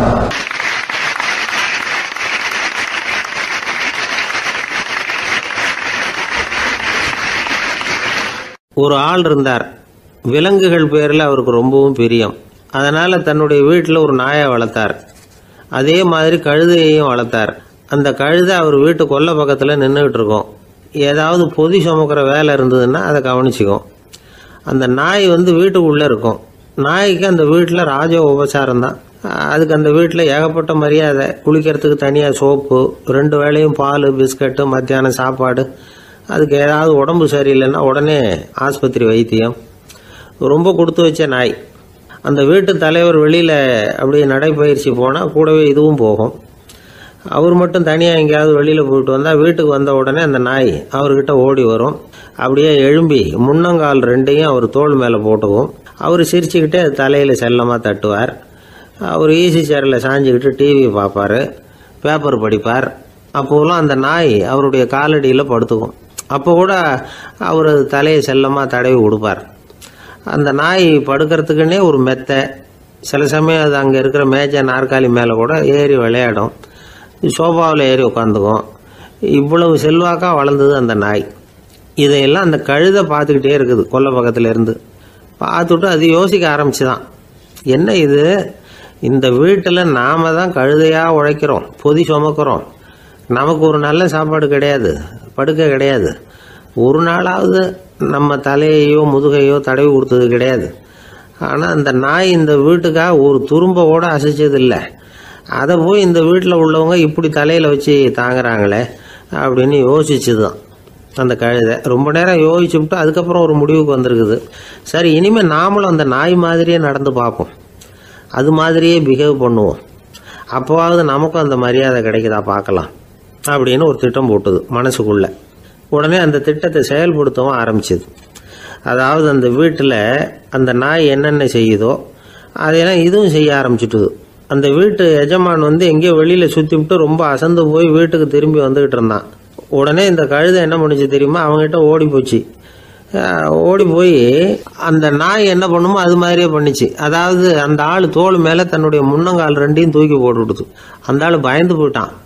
அவனுக்கு ஒன்றும் புரியல, இது ஏன் இப்படி பண்ணுதுன்னு கொஞ்சம் ஒதுங்கி நின்னான். இது அவனை சுற்றி சுற்றி வருது, நாய் மாதிரி வாழை ஆட்டிக்கிட்டே சுற்றி சுற்றி வருது கழுதை. அவன் கிடுகிடுன்னு வீட்டுக்குள்ளே ஓடினான், இதுவும் பின்னாடியே ஓடிச்சு. அங்கே போய் நாய் மாதிரியே மேஜை நாற்காலி மேலே ஏறி குதித்து விளையாட ஆரம்பிச்சுட்டுது. சோஃபாவில் ஏறி உட்காருது, மேஜையில் இருந்த சாமான்லாம் கீழே விழுந்து உடையுது. கழுதை மேஜை மேலே ஏறி குதிச்சா என்னத்துக்கு ஆகும்? அந்த ஆள் பார்த்தான், சரி இந்த கழுதைக்கு என்னமோ ஆயிட்டுது அப்படின்னு முடிவு பண்ணான். ஒரு நல்ல கயிறாக பார்த்து கொண்டான்னா அது கால்லையும் கழுத்துலையும் கட்டினான். தரன்னு இழுத்துட்டு போனான். அடித்து கொல்லை பக்கத்தில் கட்டி போட்டுட்டான். அண்ணன் ஆகாரம் எதுவுமே கொடுக்கல, பட்டினி போட்டுட்டான். இப்போ அந்த கழுதை யோசனை பண்ணி பார்க்குதான், என்ன இது, நம்ம எஜமானுக்கு இன்னைக்கு என்ன ஆயிட்டுது இப்படி? அந்த நாய் பழகிறது மாதிரி தானே நாமளும் பழகணும். ஆனால் இந்த மனுஷன் நாயை அடிக்கலை, ஆனால் நம்மளை அடிக்கிறான். இப்படி கொண்டாந்து கட்டி போட்டானே, என்ன காரணமாக இருக்கும் அப்படின்னு யோசனை பண்ண ஆரம்பிச்சுட்டு தான் அந்த கழுதை. எதுக்கு இந்த கதைன்னா, இது மாதிரியே நாம கூட சில சமயம் யோசிக்கிறது உண்டாம். இயல்புலேருந்து மாறி நடக்க ஆரம்பிச்சிட்டோம்னா பல சமயங்களில் இப்படி யோசிக்கிறது மாதிரி தான் ஆகிடும். அதனால தான் ஒரு மனுஷன் எப்படி நடந்துக்கணுமோ அப்படி நடந்துக்கிட்டாதான் நமக்கு மரியாதை. வெறி நாய் கடிச்சுட்டா மனுஷன் அது மாதிரியே ஆகிடுறான் பார்த்தீங்களா, அவனோட இயல்பு மாறி போடுது. ஒருத்தனை பார்த்து இன்னொருத்தன் கேட்டானா, வெறி நாய் ஒன்று உன்னை கடிச்சுட்டா நீ என்ன பண்ணுவே அப்படின்னு கேட்டிருக்கான். நான் உடனே பேப்பரும் பேனாவும் கேட்பேன் நானா இவன். ஏன் உயில் எழுதுறதுக்கான்னு கேட்டிருக்கான் அவன். இல்லை, நான் யாரையெல்லாம் கடிக்கணும்னு ஒரு லிஸ்ட் தயார் பண்ணணும்ல, அதுக்காக அப்படின்னு நானும்.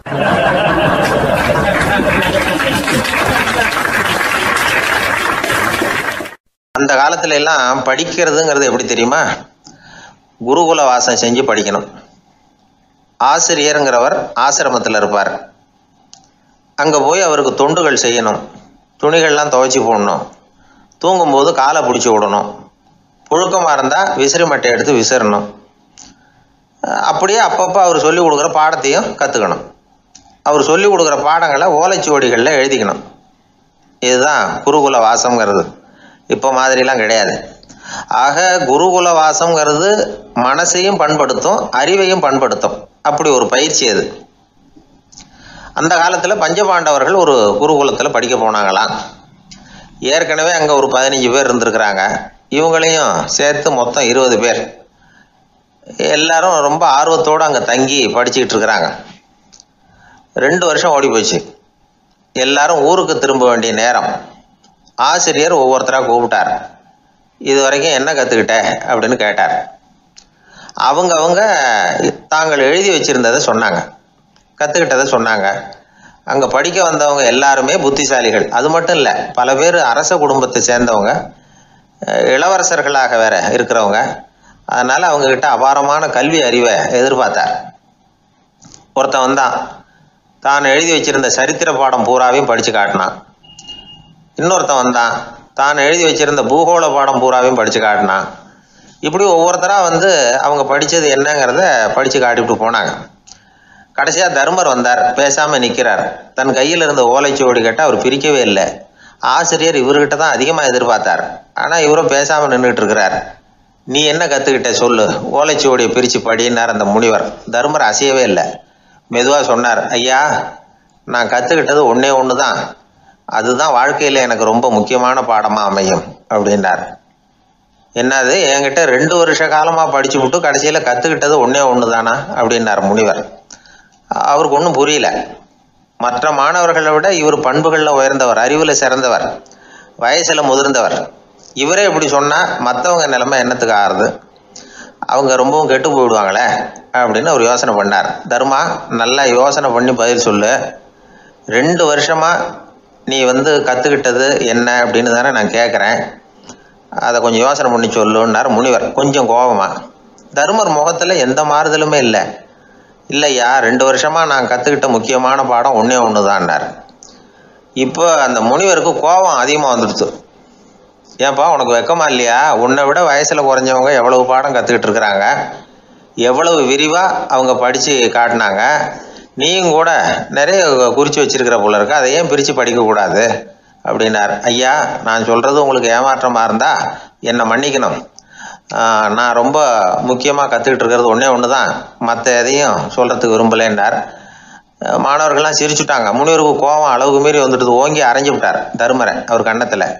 தருமர் கண்ணை செவந்து போட்டுது, கண்கள் கலங்கி போச்சு. ஆனாலும் அவர் அமைதியை இழக்கலை, தலை குனிஞ்சு நிற்கிறார். இவருடைய புடிவாதம் முனிவருக்கு இன்னும் ஆத்திரத்தை உண்டாக்கி விட்டது. இன்னொரு கண்ணத்திலே அரைஞ்சார். எல்லாரும் பயந்து போய் அமைதியாக நின்றுட்டு இருக்கிறாங்க. முனிவர் கத்துறார், அப்படி நீ கற்றுக்கிட்ட அந்த முக்கியமான பாடம் தான் என்ன, அதையாவது சொல்லு அப்படின்னார்.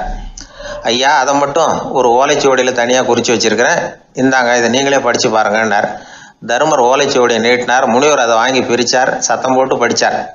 என்ன எழுதியிருக்காருன்னா, எப்படிப்பட்ட சோதனை ஏற்பட்டாலும் நிதானம் இழந்து கோபத்துக்கு ஆளாகக்கூடாது அப்படின்னு. இதுதான் அந்த ஓலைச்சுவடியில் அவர் எழுதி வச்சிருந்தது.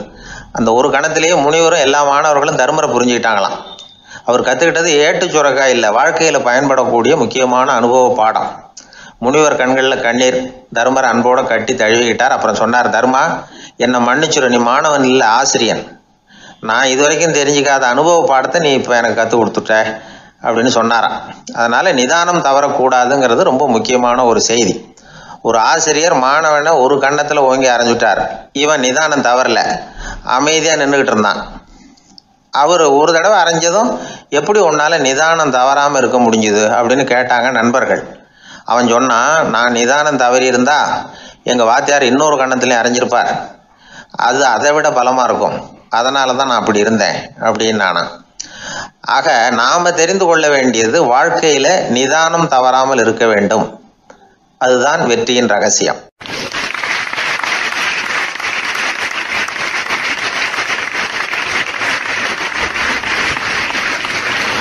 அந்த ஆளை கண்டா ஏன் இப்படி முகத்தை திருப்பிக்கிட்டு வர்றீங்க அப்படின்னு கேட்டார் ஒருத்தர் நண்பர்கிட்ட. எலெக்ஷனில் அவன் எதிர்த்து நின்னவன் சார், என்ன அவங்ககிட்ட நமக்கு என்ன பேச்சுவார்த்தை அப்படின்னாராம் ரொம்ப கோபமாக இவர். சரி, அந்த ஆள் யாருன்னு கேட்டேன். என் கூட பிறந்த தம்பி தான் சார் அப்படின்னார் அந்த கோபம் குறையாமல். அதாவது நம்ம ஊர் நிலவரம் இப்படி, அதாவது அண்ணனும் தம்பியும் எதிர்த்து நிற்பாங்க தேர்தலில், ஒருத்தர் கண்டா பேசிக்கிறது இல்லை. ஆனால் இங்கிலாந்தில் எப்படி தெரியுமா, அங்கே ஒரே மேடையில் போட்டி போடுற 2 வேட்பாளர்களும் பேசுவாங்களாம், பட்டிமன்றம் மாதிரி. ஒருத்தர் முதல்ல எழுந்திருப்பார், நான் இந்த தேர்தலில் வெற்றி பெற்றால் என்னென்ன செய்வேன் அப்படின்னு சொல்லிவிட்டு உட்காருவார். அதுக்கப்புறம் அடுத்தவர் எழுந்திருப்பார், அவர் சொல்லுவார், நான் வெற்றி பெற்றால் இந்த மக்களுக்கு என்னென்ன செய்வேன், இந்த நாட்டுக்கு என்னென்ன செய்வேன் அப்படிங்கிறத சொல்லிவிட்டு உட்காருவார். 2 பேரும் ஒரே மேடையில் பேசுவாங்க. மக்கள் 2 பேர் பேச்சையும் கேட்டுக்கிட்டு ஒரு முடிவுக்கு வருவாங்க. இதுதான் அங்கே உள்ள பழக்கம். இங்கே அப்படி இல்லை. இங்கே ஒருத்தர் பார்த்தாவே முகத்தை திருப்பிக்கிறது. ஒரு தடவை இது மாதிரி ஒரு கூட்டம் நடந்துக்கிட்டு இருக்கு அங்கே வெளிநாட்டில் தான். நேரத்துக்கு சரியாக ஒரு வேட்பாளர் சேரலை. இது இங்கிலாந்தில் நடந்த நிகழ்ச்சி. அப்புறம் என்னாச்சுன்னா, ஒருத்தர் வந்துட்டார், இன்னொருத்தர் சேரலை. அப்புறம் உடனே அந்த ஒருத்தர் வந்தவர் பேச ஆரம்பிச்சிட்டார். அதாவது அந்த இன்னொருத்தர் சார்பாகவே பேசிட்டாராம். அதாவது அவர் வரல, நான் அவர் சார்பாக நான் பேசிடுறேன்.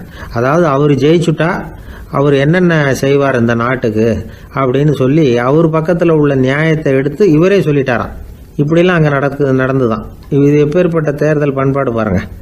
அதனால் இன்னொரு விஷயம், இப்போ இங்கிலாந்துலாம் ஓட்டு கேட்குறப்ப வெற்றியா தோல்வியாங்கிறத ஓரளவுக்கு யூகிச்சு விடலாமா. இப்போ ஒரு வேட்பாளர் ஒரு வீட்டுக்கு முன்னாடி போய் நின்று எனக்கு ஓட்டு போடுவோன்னு கேட்குறாருன்னு வச்சுங்களேன், அதுக்கு என்ன பார்த்து செய்கிறோம், போயிட்டு வாங்க அப்படின்னு சில வீடுகளில் வாசலில் நின்று சொல்லி அனுப்பிச்சிடுவாங்களாம். வேறு சில வீடுகளில் எப்படின்னா வேட்பாளரை வீட்டுக்குள்ளே கூப்பிட்டு காபி சாப்பிட சொல்லி உபசரித்து அதுக்கப்புறம் அனுப்பி வைக்கிறது வழக்கமாக. இதில் எந்த வீட்டு ஓட்டு நிச்சயம் தெரியுமா? வாசலில் நின்று வழி அனுப்பி வச்சுட்றாங்க பாருங்கள், அவங்க ஓட்டு நிச்சயம். உள்ளே கூப்பிட்டு காப்பி கொடுத்து அனுப்புகிறாங்க பாருங்கள், அவங்க ஓட்டு நிச்சயம் இல்லையா? சரி, அப்புறம் ஏன் அந்த உபசரிப்பு அப்படின்னு கேட்டால் அதுக்கு ஒரு காரணத்தை சொல்கிறாங்க. அதாவது அது ஒரு அனுதாபத்தை தெரிவிக்கிற முறையா. ஐயோ பாவம், நாம் இவருக்கு ஓட்டு தான் போட போகிறதில்ல, எதையாவது செய்வோம், காப்பியாவது சாப்பிட்டு போகட்டும் அப்படிங்கிற எண்ணமா. இப்படி அந்த ஒரு பழக்கம். ஆக அந்த ஊரில் நிறைய காப்பி சாப்பிட்ணும்னு ஒருத்தர் ஆசைப்பட்டால் தேர்தலில் தோற்று போகிறதுக்கு தயாராக இருக்கணும். ஒரு சமயம் ஒரு ஊரில் தேர்தல் நடந்துதான். ஒரு தொகுதியில் நின்று தோற்று போன ஒருத்தர் கையில் ஒரு துப்பாக்கியோட ஊருக்குள்ளே சுற்றிக்கிட்டு இருந்தாராம். ஒரு போலீஸ்காரர் அவரை பார்த்துட்டு சந்தேகப்பட்டிருக்கார். அதனால் அவரை தடுத்து நிறுத்தி, என்ன இது துப்பாக்கியோட சுற்றுறீங்களேன்னு விசாரிச்சிருக்கார். இதுக்கு அவர் சொன்னாராம், சார், இந்த தொகுதியில் மொத்தம் 1,00,000 வாக்காளர்கள், அதில் எனக்கு 10,000 பேர் மட்டும்தான் எனக்கு ஓட்டு போட்டிருக்கிறாங்க. அப்படின்னா எனக்கு வேண்டாதவங்க இந்த தொகுதியில் 90,000 பேர் இருக்கிறாங்கன்னு அர்த்தம். இப்படி ஒரு சூழ்நிலையில் நான் என்னுடைய பாதுகாப்புக்கு ஆயுதம் இல்லாமல் நடமாடலாமா அப்படின்னு கேட்டாராம். எவ்வளவு எச்சரிக்கை பாருங்கள். நம்ம ஊரில் சில பேர் ஓட்டு கேட்குற விதமே தனி. ஒருத்தர் ரொம்ப சாமர்த்தியமாக ஓட்டு கேட்பாராம். அவர் எப்படின்னா, ஒரு வீட்டுக்கு போகிறாருன்னு வச்சுங்களேன், அந்த நேரம் அந்த வீட்டுக்காரரு என்ன செஞ்சுக்கிட்டு இருக்கிறாரோ அதே வேலையை இவரும் கொஞ்ச நேரம் செய்வாராம், அவருக்கு ஒத்தாசையா. அதுக்கப்புறம் மெதுவாக பேச்சு கொடுப்பார், ஓட்டு கேட்பார், இது மாதிரி எலெக்ஷனில் நிற்கிறேன் கவனிக்கணும்னு. அது மாதிரி ஒரு தடவை அவர் போனப்போ அங்கே அவர் என்ன பண்ணிகிட்டு இருக்காரு, வீட்டுக்கு பின்னாடி மாட்டு கொட்டையில் பால் கறந்துக்கிட்டு இருக்கார் ஒரு பசுமாட்டுக்கிட்ட. அந்த வீட்டில் இவர் ஓட்டு கேட்க போனவர் இவர் ஓடி போய் இன்னொரு சொம்பை எடுத்துக்கிட்டு அதே மாட்டுக்கு இன்னொரு பக்கம் போய் உட்காந்துக்கிட்டு இவரும் பால் கறக்க ஆரம்பிச்சிட்டார். எதிர உட்காந்துட்டு இருக்காரு இவர் இந்த பக்கம் உட்காந்துருக்கார். கீழே கொஞ்சம் குனிஞ்சு பார்த்தா ஒருத்தர் முகத்தை ஒருத்தர் பார்க்கலாம். கொஞ்ச நேரம் ஆனதுக்கப்புறம் இவர் மெதுவாக அவர்கிட்ட பேச்சு கொடுத்தாராம். இது மாதிரி நான் எலெக்ஷனில் நிற்கிறேன், நீங்கள் ஓட்டு போடணும், அதுக்காக தான் வந்தேன்னாராம். அது முடியாதுங்களேன்னாராம் அவர். ஏன்னு கேட்டிருக்கார். நான் இந்த வீட்டுக்காரன் இல்லை, நானும் உன்ன மாதிரி ஓட்டு கேட்க வந்தவன் தான் அப்படின்னாராம் அவர்.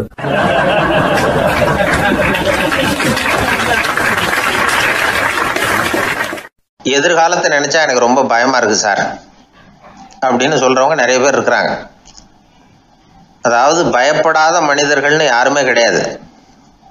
ஒவ்வொருத்தருக்கும் ஒவ்வொரு விதமான பயம் இருந்தாலும் ஒட்டுமொத்தமா பாக்குறப்போ மனிதனுக்கு 6 விதமான பய உணர்வுகள் வரலாம் அப்படின்னு பெரியவங்க சொல்றாங்க. எல்லா விதமான பயமும் இந்த 6 வகைக்குள்ள அடக்கம். அந்த 6 வகை பயமும் 6 எதிரிகள் மாதிரியாம். 6 எதிரிகளையும் புரிஞ்சுக்கிட்டோம்னா போதும், வாழ்க்கையில சுலபமா வெற்றி அடைய முடியும். சரி, அந்த 6 வகை பயம் என்னென்ன அப்படின்னு பார்ப்போம். முதல்ல வறுமை பற்றிய பயம், 2வது பழிச்சொல் பற்றிய பயம், 3வது உடல் நலம் பாதிப்பு பற்றிய பயம், 4வது என்னன்னா காதல் தோல்வி, 5வது முதுமை, 6வது மரணம். அதாவது பயப்படுறதுங்கிறது ஒரு மனநிலை தான். இந்த மனநிலையை கட்டுப்படுத்த முடியும், திசை திருப்ப முடியும். சரி, இந்த பயங்களின் அறிகுறிகள் எப்படி இருக்கும்? வறுமை பற்றிய பயம் அப்படின்னு முதல்ல சொன்னோம் இல்லையா, அந்த பயத்தின் அறிகுறிகளை தெரிஞ்சுக்குவோம். எதுலேயும் அக்கறை இல்லாமல் இருக்கிறது, ஒரு குறிக்கோள் இல்லாமல் இருக்கிறது, வறுமையை சகிச்சுக்கிறது, வாழ்க்கையில் கிடைக்கிறது எதுவாக இருந்தாலும் ஆட்சேபனை இல்லாமல் ஏற்றுக்கிறது, மனசாலும் உடம்பாலும் சோர்ந்து போயிருக்கிறது, ஆர்வம், முனைப்பு, கற்பனை திறன் எதுவுமே இல்லாமல் இருக்கிறது. இதெல்லாம் தான் அந்த வறுமை பற்றிய பயத்தின் அறிகுறிகள். அந்த அடுத்தது ஒன்று பார்த்தோமே, பழிச்சொல் பற்றிய பயம். அதாவது அடுத்தவங்க நம்மளை குறை சொல்லி விடுவாங்களோ அப்படிங்கிற பயம். இதுக்கு அறிகுறி என்ன தெரியுமா? புதியவர்களை சந்திக்கிறதுக்கு பயப்படுறது, முடிவு எடுக்க முடியாமல் குழம்புறது, பிரச்சனைகளை தவிர்க்க விரும்புறது, தாழ்வு மனப்பான்மை, வரவுக்கு மீறி செலவு செஞ்சு இமேஜை உயர்த்திக்கிறது, குறிக்கோள் இல்லாத வாழ்க்கை, இதெல்லாம் தான் அதுக்கு அறிகுறிகள். 3வது பயம் உடல் நலம் பாதிப்பு பற்றிய பயம், அதாவது நோய் பற்றிய பயம். ஒரு உண்மை என்ன தெரியுமா? டாக்டரை சந்திக்கிற மனிதர்களில் 75% பேர் தங்களுக்கு நோய் வந்துட்டுதுங்கிற கற்பனையில் இருக்கிறவங்களாம். நிஜமாவே நோய் கிடையாது அவங்களுக்கு. இந்த பயத்தின் அறிகுறிகள் என்னன்னா, வியாதிக்கான அறிகுறிகள் தன்னிடம் இருக்கிறதாக நினச்சிக்கிறது, எந்த நேரமும் வியாதியை பற்றியே பேசி பேசி மனசை அங்கேயே வச்சிருக்கிறது, நோய் சம்பந்தமான செய்திகளை படித்து நமக்கு இப்படி ஆயிடுமோ அப்படின்னு வேதனைப்படுறது, இதெல்லாம் தான் அதுக்கு அறிகுறிகள். 4வது பயம் காதல் தோல்வி. இது ரொம்ப வேதனை, உடம்பையும் மனசையும் சீரழிச்சு விடும். ஆண்களை விட பெண்கள் தான் இந்த பய உணர்வுல அதிகமாக பாதிக்கப்படுறாங்க. 5வது முதுமை பற்றிய பயம். 6வது மரண பயம். வயசான காலத்தில் எப்படி சமாளிக்கிறது அப்படிங்கிற பயம். ஆக இதையெல்லாம் நாம் புரிஞ்சிக்க வேண்டியது ரொம்ப அவசியம். இந்த 6 வகை பயங்களை சரியாக புரிஞ்சுக்கிட்டு நாம் நடந்துக்கணும். வாழ்க்கையின் முன்னேற்றத்துக்கு இந்த பயங்கள் முட்டுக்கட்டே ஆகிடக்கூடாது. உழைச்சி பணம் சேர்க்கணும், உற்சாகமாக மனசை வச்சுக்கணும். மனசை கட்டுப்படுத்துகிற மார்க்கம் தெரிஞ்சுக்கிட்டா போதும், எல்லாம் சரியாக வந்துடும். நம்ம ஆள் ஒருத்தன் சொன்னான், சார் எனக்கு வறுமை பற்றிய பயம்தான் இருந்தது, ஒரே ராத்திரியில் 30,000 ரூபா தயார் பண்ணிவிட்டேன், இப்போ எனக்கு இன்னொரு பயம் வந்துட்டுதுன்னா. என்ன பயம்னு கேட்டாங்க. போலீஸு கண்டுபிடிச்சிருமோங்கிற பயம்னா. இது இந்த பயத்தில் அடங்காது. அதனால் அஞ்சி அஞ்சி சாவார், அஞ்சாத பொருள் இல்லை அப்படின்னு பாரதி சொன்னார் இல்லையா? அது மாதிரி பயத்தை புரிந்து கொண்டு அதற்கு தகுந்த மாதிரி நம்முடைய வாழ்க்கையை அமைத்து கொள்ள வேண்டும். அப்படி அமைத்து கொள்ளுகிறவர்களுக்கு வெற்றி நிச்சயம்.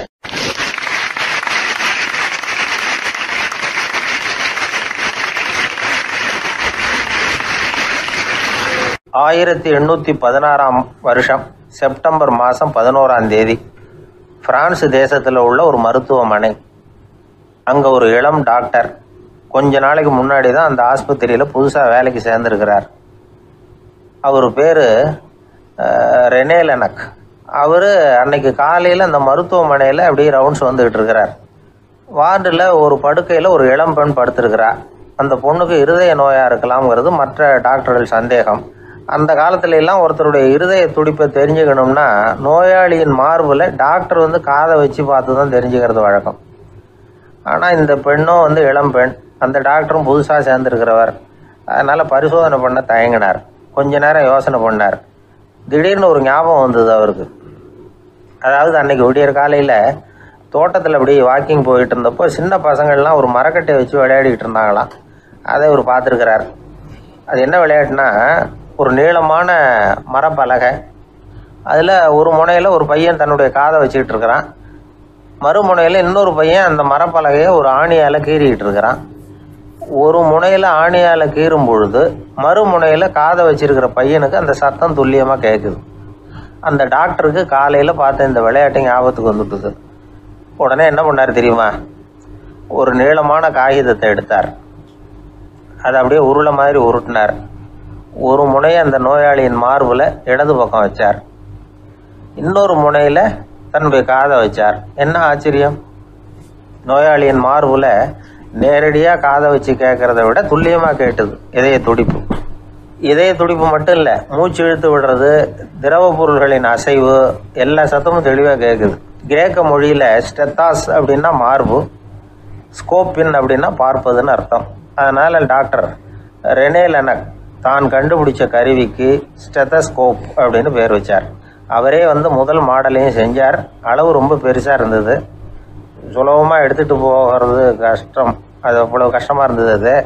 அதனால் அவரே அதை அப்புறம் 2 பிரிவாக தயார் பண்ணார். இது 2 துண்டையும் டாக்டர் தன்னோட கோட்டு பாக்கெட்டில் வச்சுக்கலாம், தேவைப்படுறப்ப எடுத்து ஒன்றா சேர்த்துக்கலாம். இப்படி தான் அவர் ஆரம்பத்தில் பண்ணார். தன்னுடைய இந்த கண்டுபிடிப்பை பற்றி அவர் ஒரு புத்தகம் எழுதினார். நிறைய விற்றுது, புகழும் பணமும் சேர்ந்தது. பணமும் புகழும் சேர்ந்தது மாதிரியே அவருக்கு ஒரு நோயும் சேர்ந்தது. அது என்ன நோயின்னு கண்டுபிடிக்கிறதுக்கும் அவர் கண்டுபிடிச்ச கருவி தான் உபயோகப்பட்டு தான். அவரே அதை கண்டுபிடிச்சார். அவருக்கு வந்திருந்தது காச நோய். 1826 வருஷம் ஆகஸ்ட் மாதம் 13 உலகத்தின் முதல் ஸ்டெதஸ்கோப்பை கண்டுபிடிச்ச டாக்டர் ரெனே லெனக் காலமானார்.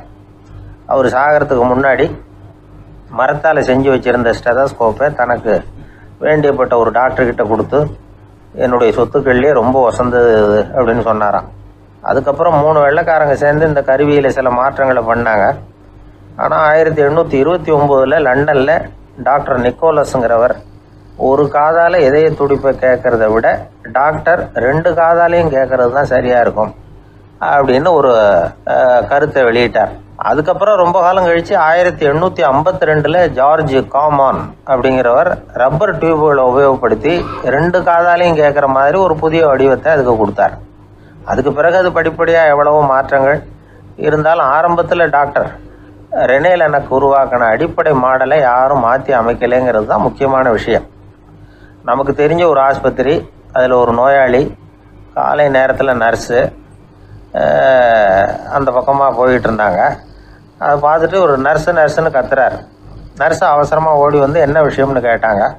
சிஸ்டர், இங்கே பாருங்கள், உங்கள் டாக்டரை என் நெஞ்சில் அவர் காதை வச்சு கேட்டுக்கிட்டு இருக்கிறார் அப்படின்னார் நோயாளி. சிஸ்டர் பதட்டப்படாமல், அதனால் என்ன, இந்த டாக்டர் பழமையான விஷயங்களில் ரொம்ப நம்பிக்கை உள்ளவர், அதனால் ஸ்டெதாஸ்கோப்பை உபயோகப்படுத்தாமல் காதை வச்சு கேட்குறார், அது ஒன்றும் தப்பு இல்லை அப்படின்னாங்களாம். ஐயோ, அதுக்காக இல்லை சிஸ்டர், இவர் என் நெஞ்சு மேலே தலையை வச்சது நேற்று ராத்திரி 9 மணி, இப்போ விடிஞ்சு போச்சு, இன்னமும் தலையை எடுக்கவே இல்லை, அதுக்காக தான் சந்தேகப்பட்டு உங்களை கூப்பிடுறேன் அப்படின்னாராம்.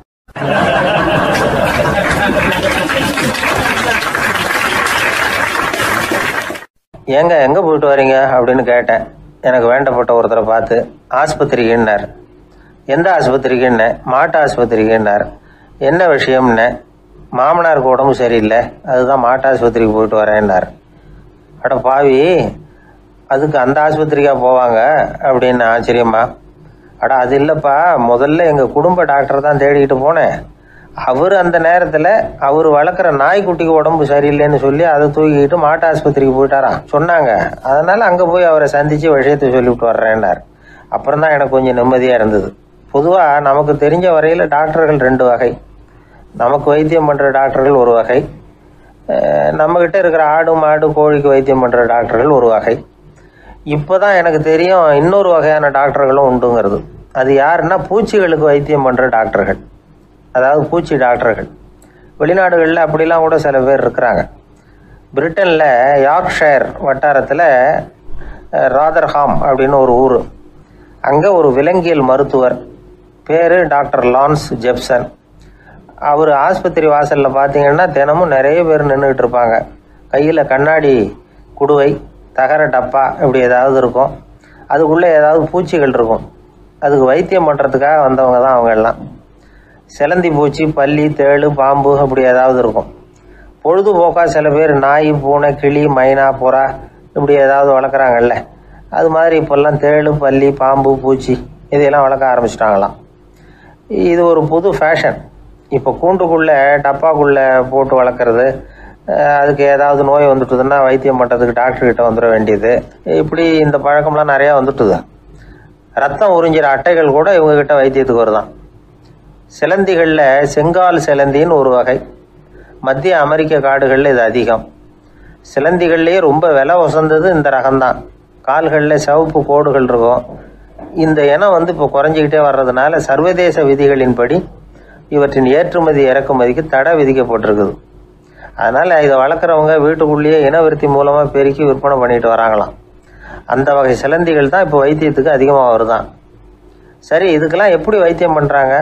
முதல்ல அதை குளிர்பதன பெட்டியின் வழுவழுப்பான சுவரில் விட்ட உடனே அதெல்லாம் மெதுவாக இறங்கி வரும். அப்போ அதன் நோயை கண்டுபிடிக்கிறது சுலபம். அப்புறம் அதுக்கு கிருமிகளை கொல்லக்கூடிய மருந்துகளையோ வலி நிவாரண மருந்துகளையோ கொடுப்பாங்க. கால் உடைஞ்ச சிலந்திகளுக்கு பசையை கொண்டு ஆப்ரேஷன் பண்ணுவாங்க. சில சிலந்திகளுக்கு உடைஞ்ச காலை எடுத்துட்டா புதிய கால் வளர்ந்துடும். சிலந்திகளை மனிதர்கள் கையில் எடுக்கிறப்போ அது பயந்து போய் கீழே குதிக்குது, அதனால் கால் உடஞ்சி விடுது, இல்லைன்னா வயிறு சேதமடையுது. அந்த நிலைமையில் வர்ற சிலந்திகளுக்கு மயக்க மருந்து கொடுத்து ஆப்ரேஷன்லாம் கூட பண்ணுறாங்களாம். பார்த்தீங்களா பூச்சிகளுக்கு வந்த வாழ்வே. நம்ம ஊர்லேயும் வீடுகளில் பூச்சிகள் வளர்க்குறது உண்டு. ஒருத்தர் வந்தார், எனக்கு 3000 கரப்பாம்பூச்சி அவசரமாக தேவைப்படுது, எங்கே கிடைக்கும்னு கேட்டார். கரப்பாம்பூச்சியா, அது என்னத்துக்குன்னு கேட்டோம். அது வேற ஒன்றும் இல்லை, நான் குடியிருக்கிற வாடகை வீட்டை காலி பண்ண போகிறேன். வீட்டு சொந்தக்காரர் என்ன சொல்கிறாருன்னா, இந்த வீட்டுக்கு நான் குடி வந்தப்போ எப்படி இருந்ததோ அதே நிலைமையில் விட்டுட்டு போகணும்னு வீட்டுக்காரர் சொல்லியிருக்கிறார், அதனால தான் கேட்டேன் அப்படின்னார்.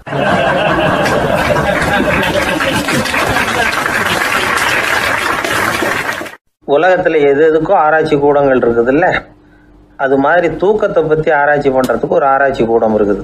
அப்படி ஆராய்ச்சி பண்ணணும்னா அதுக்கு மூழ்கிக்கிட்டு இருக்கணும்ல, அதனால தான் அந்த ஆராய்ச்சி கூடம் இங்கே இல்லை. அமெரிக்காவில் பாஸ்டன் பல்கலைக்கழக மருத்துவமனையில் அது இருக்குது. அங்கே தூக்கத்தை பற்றி பலவிதமான ஆராய்ச்சிகள் பண்ணிகிட்டு இருக்கிறாங்க. அந்த ஆராய்ச்சி கூடத்தில் இயக்குனராக இருக்கிற ஒரு நிபுணர், அவர் என்ன சொல்கிறாரு தெரியுமா? உங்களுக்கு தூக்கம் வரலையா, நீங்கள் நல்லா தூங்குறதுக்கு தாராளமாக சில யோசனைகளை என்னால் சொல்ல முடியும் அப்படிங்கிறார். யோசனை தானே, காசா பணமாக கேட்டு வச்சுக்கலாமே. உணவு, மனநிலை, தூங்கும் இடத்தோட சூழ்நிலை, படுக்கைக்கு செல்றப்போ உள்ள பழக்க வழக்கங்கள், இது காரணமாக ஒருத்தருக்கு தூக்கம் வராமல் போகலாம். தூக்கம் வராததுக்கு இதுதான் காரணம்னா அதையெல்லாம் சுலபமாக கட்டுப்படுத்தலாங்கிறார் அவர். தூக்கத்தை வரவழைக்கக்கூடிய ஒரு நல்ல மருந்து உடற்பயிற்சி. ஆனால் ஒன்று, படுக்க போகிற நேரத்தில் இது மாதிரி உடற்பயிற்சிகள் எல்லாம் செய்யக்கூடாது. கொஞ்சம் முன்னாடி பகல்லையே இந்த பயிற்சிகளை செய்கிறது நல்லது. தூக்கம் வராமல் அவதிப்படுறவங்க பிற்பகல் நேரங்களில் காஃபி, டீ இது மாதிரி பானங்களை சாப்பிடக்கூடாது. மது அருந்துறது கூட தூக்கத்தை பாதிக்கும். வெது வெதுப்பான நீரில் குளிக்கிறது, தியானத்தில் ஈடுபடுறது, ஓய்வாக இருக்கிறது, படுக்கிறது, அதாவது படுக்கிறதுக்கு முன்னாடி ஒரு கோவலை பால் சாப்பிட்றது, இதெல்லாம் தூக்கத்தை வரவழைக்கிறதுக்கு ரொம்ப உதவியாக இருக்கும். இன்னொரு விஷயம் என்னென்னா, தூங்கி ஆகணுமேங்கிற கவலை வேண்டியதில்லை. அப்படி நினச்சி கவலைப்படுறதை விட்டுடணும். தூக்கம் வரலையா, உடனே படுக்கையை விட்டு எழுந்திரிக்க வேண்டியது. வெளியில் வாங்க, வேறு ஏதாவது வேலையில் ஈடுபடுங்க, கொஞ்சம் நேரம் உலாவுங்க, அல்லது ஏதாவது ஒரு புஸ்தகத்தை எடுத்து படிங்க. களைப்பு ஏற்பட்டால் மறுபடியும் படுக்கைக்கு போங்க, தூக்கம் தானாக வந்துடும். ஒரு விஷயத்தை மட்டும் நல்லா ஞாபகத்தில் வச்சுக்கணும். படுக்கைக்கு போகிறப்போ உங்கள் மற்ற எல்லா பிரச்சனைகளையும் மறந்துடணும். அது எப்படி சார் முடியும், அந்த நேரம் தானே எல்லா பிரச்சனையும் வரிசையாக ஞாபகத்துக்கு வருது அப்படின்னு நாம் நினைக்கலாம். ஆனால் பழக்கத்தில் அதை நாம் மாற்றிக்க முடியும். கொஞ்சம் முயற்சி பண்ணணும், அவ்வளோதான். இது எல்லாமே ஆராய்ச்சி பண்ணி பார்த்துட்டு அந்த நிபுணர் சொல்கிற கருத்து தான். இன்னொரு விஷயமும் அவர் சொல்கிறார். அது என்னென்னா, உடல் கோளாறு காரணமாக தூக்கம் வராமல் அவதிப்படுறவங்களுக்கெல்லாம் இந்த யோசனைகள் சரியாக வராது அப்படிங்கிறார். அதுக்கெல்லாம் மருத்துவ சிகிச்சை கொடுத்து தான் சரி பண்ணணும். சில பேருக்கு நடு ராத்திரியில் மூச்சு திணறல் ஏற்பட்டு தூக்கம் வராமல் போயிடும். ஊரெல்லாம் தூங்குறப்ப தான் மட்டும் தூங்காமல் மூழ்கிட்டு இருக்கிறது, ஊரெல்லாம் மூழ்கிட்டு இருக்கிறப்போ தான் மட்டும் தூங்குறது, இது மாதிரி கோளாறுகளால் சில பேர் பாதிக்கப்படலாம். கால் தசை முறுக்கிக்கிறதுனால சில பேருக்கு அடிக்கடி விழிப்பு வரலாம். மன அழற்சி காரணமாக சில பேருக்கு தூக்கம் வராது. இது மாதிரி கோளாறுகளுக்கெல்லாம் அதுக்கு தகுந்த மாதிரி சிகிச்சை கொடுத்து தான் சரி பண்ண வேண்டியிருக்கும். எந்த கோளாறும் இல்லாமல் தூக்கம் வரலைன்னா ஆரம்பத்தில் சொன்ன முறைகளை கடைபிடிச்சு பார்க்கலாம். தூக்கம் வந்ததுன்னா யோசனை சொன்ன அந்த நிபுணருக்கு நன்றி சொல்லலாம். ஒருத்தர், ஏன் சார் பஸ்ஸில் தூங்குறது கெட்ட பழக்கமானு கேட்டார். இல்லையே,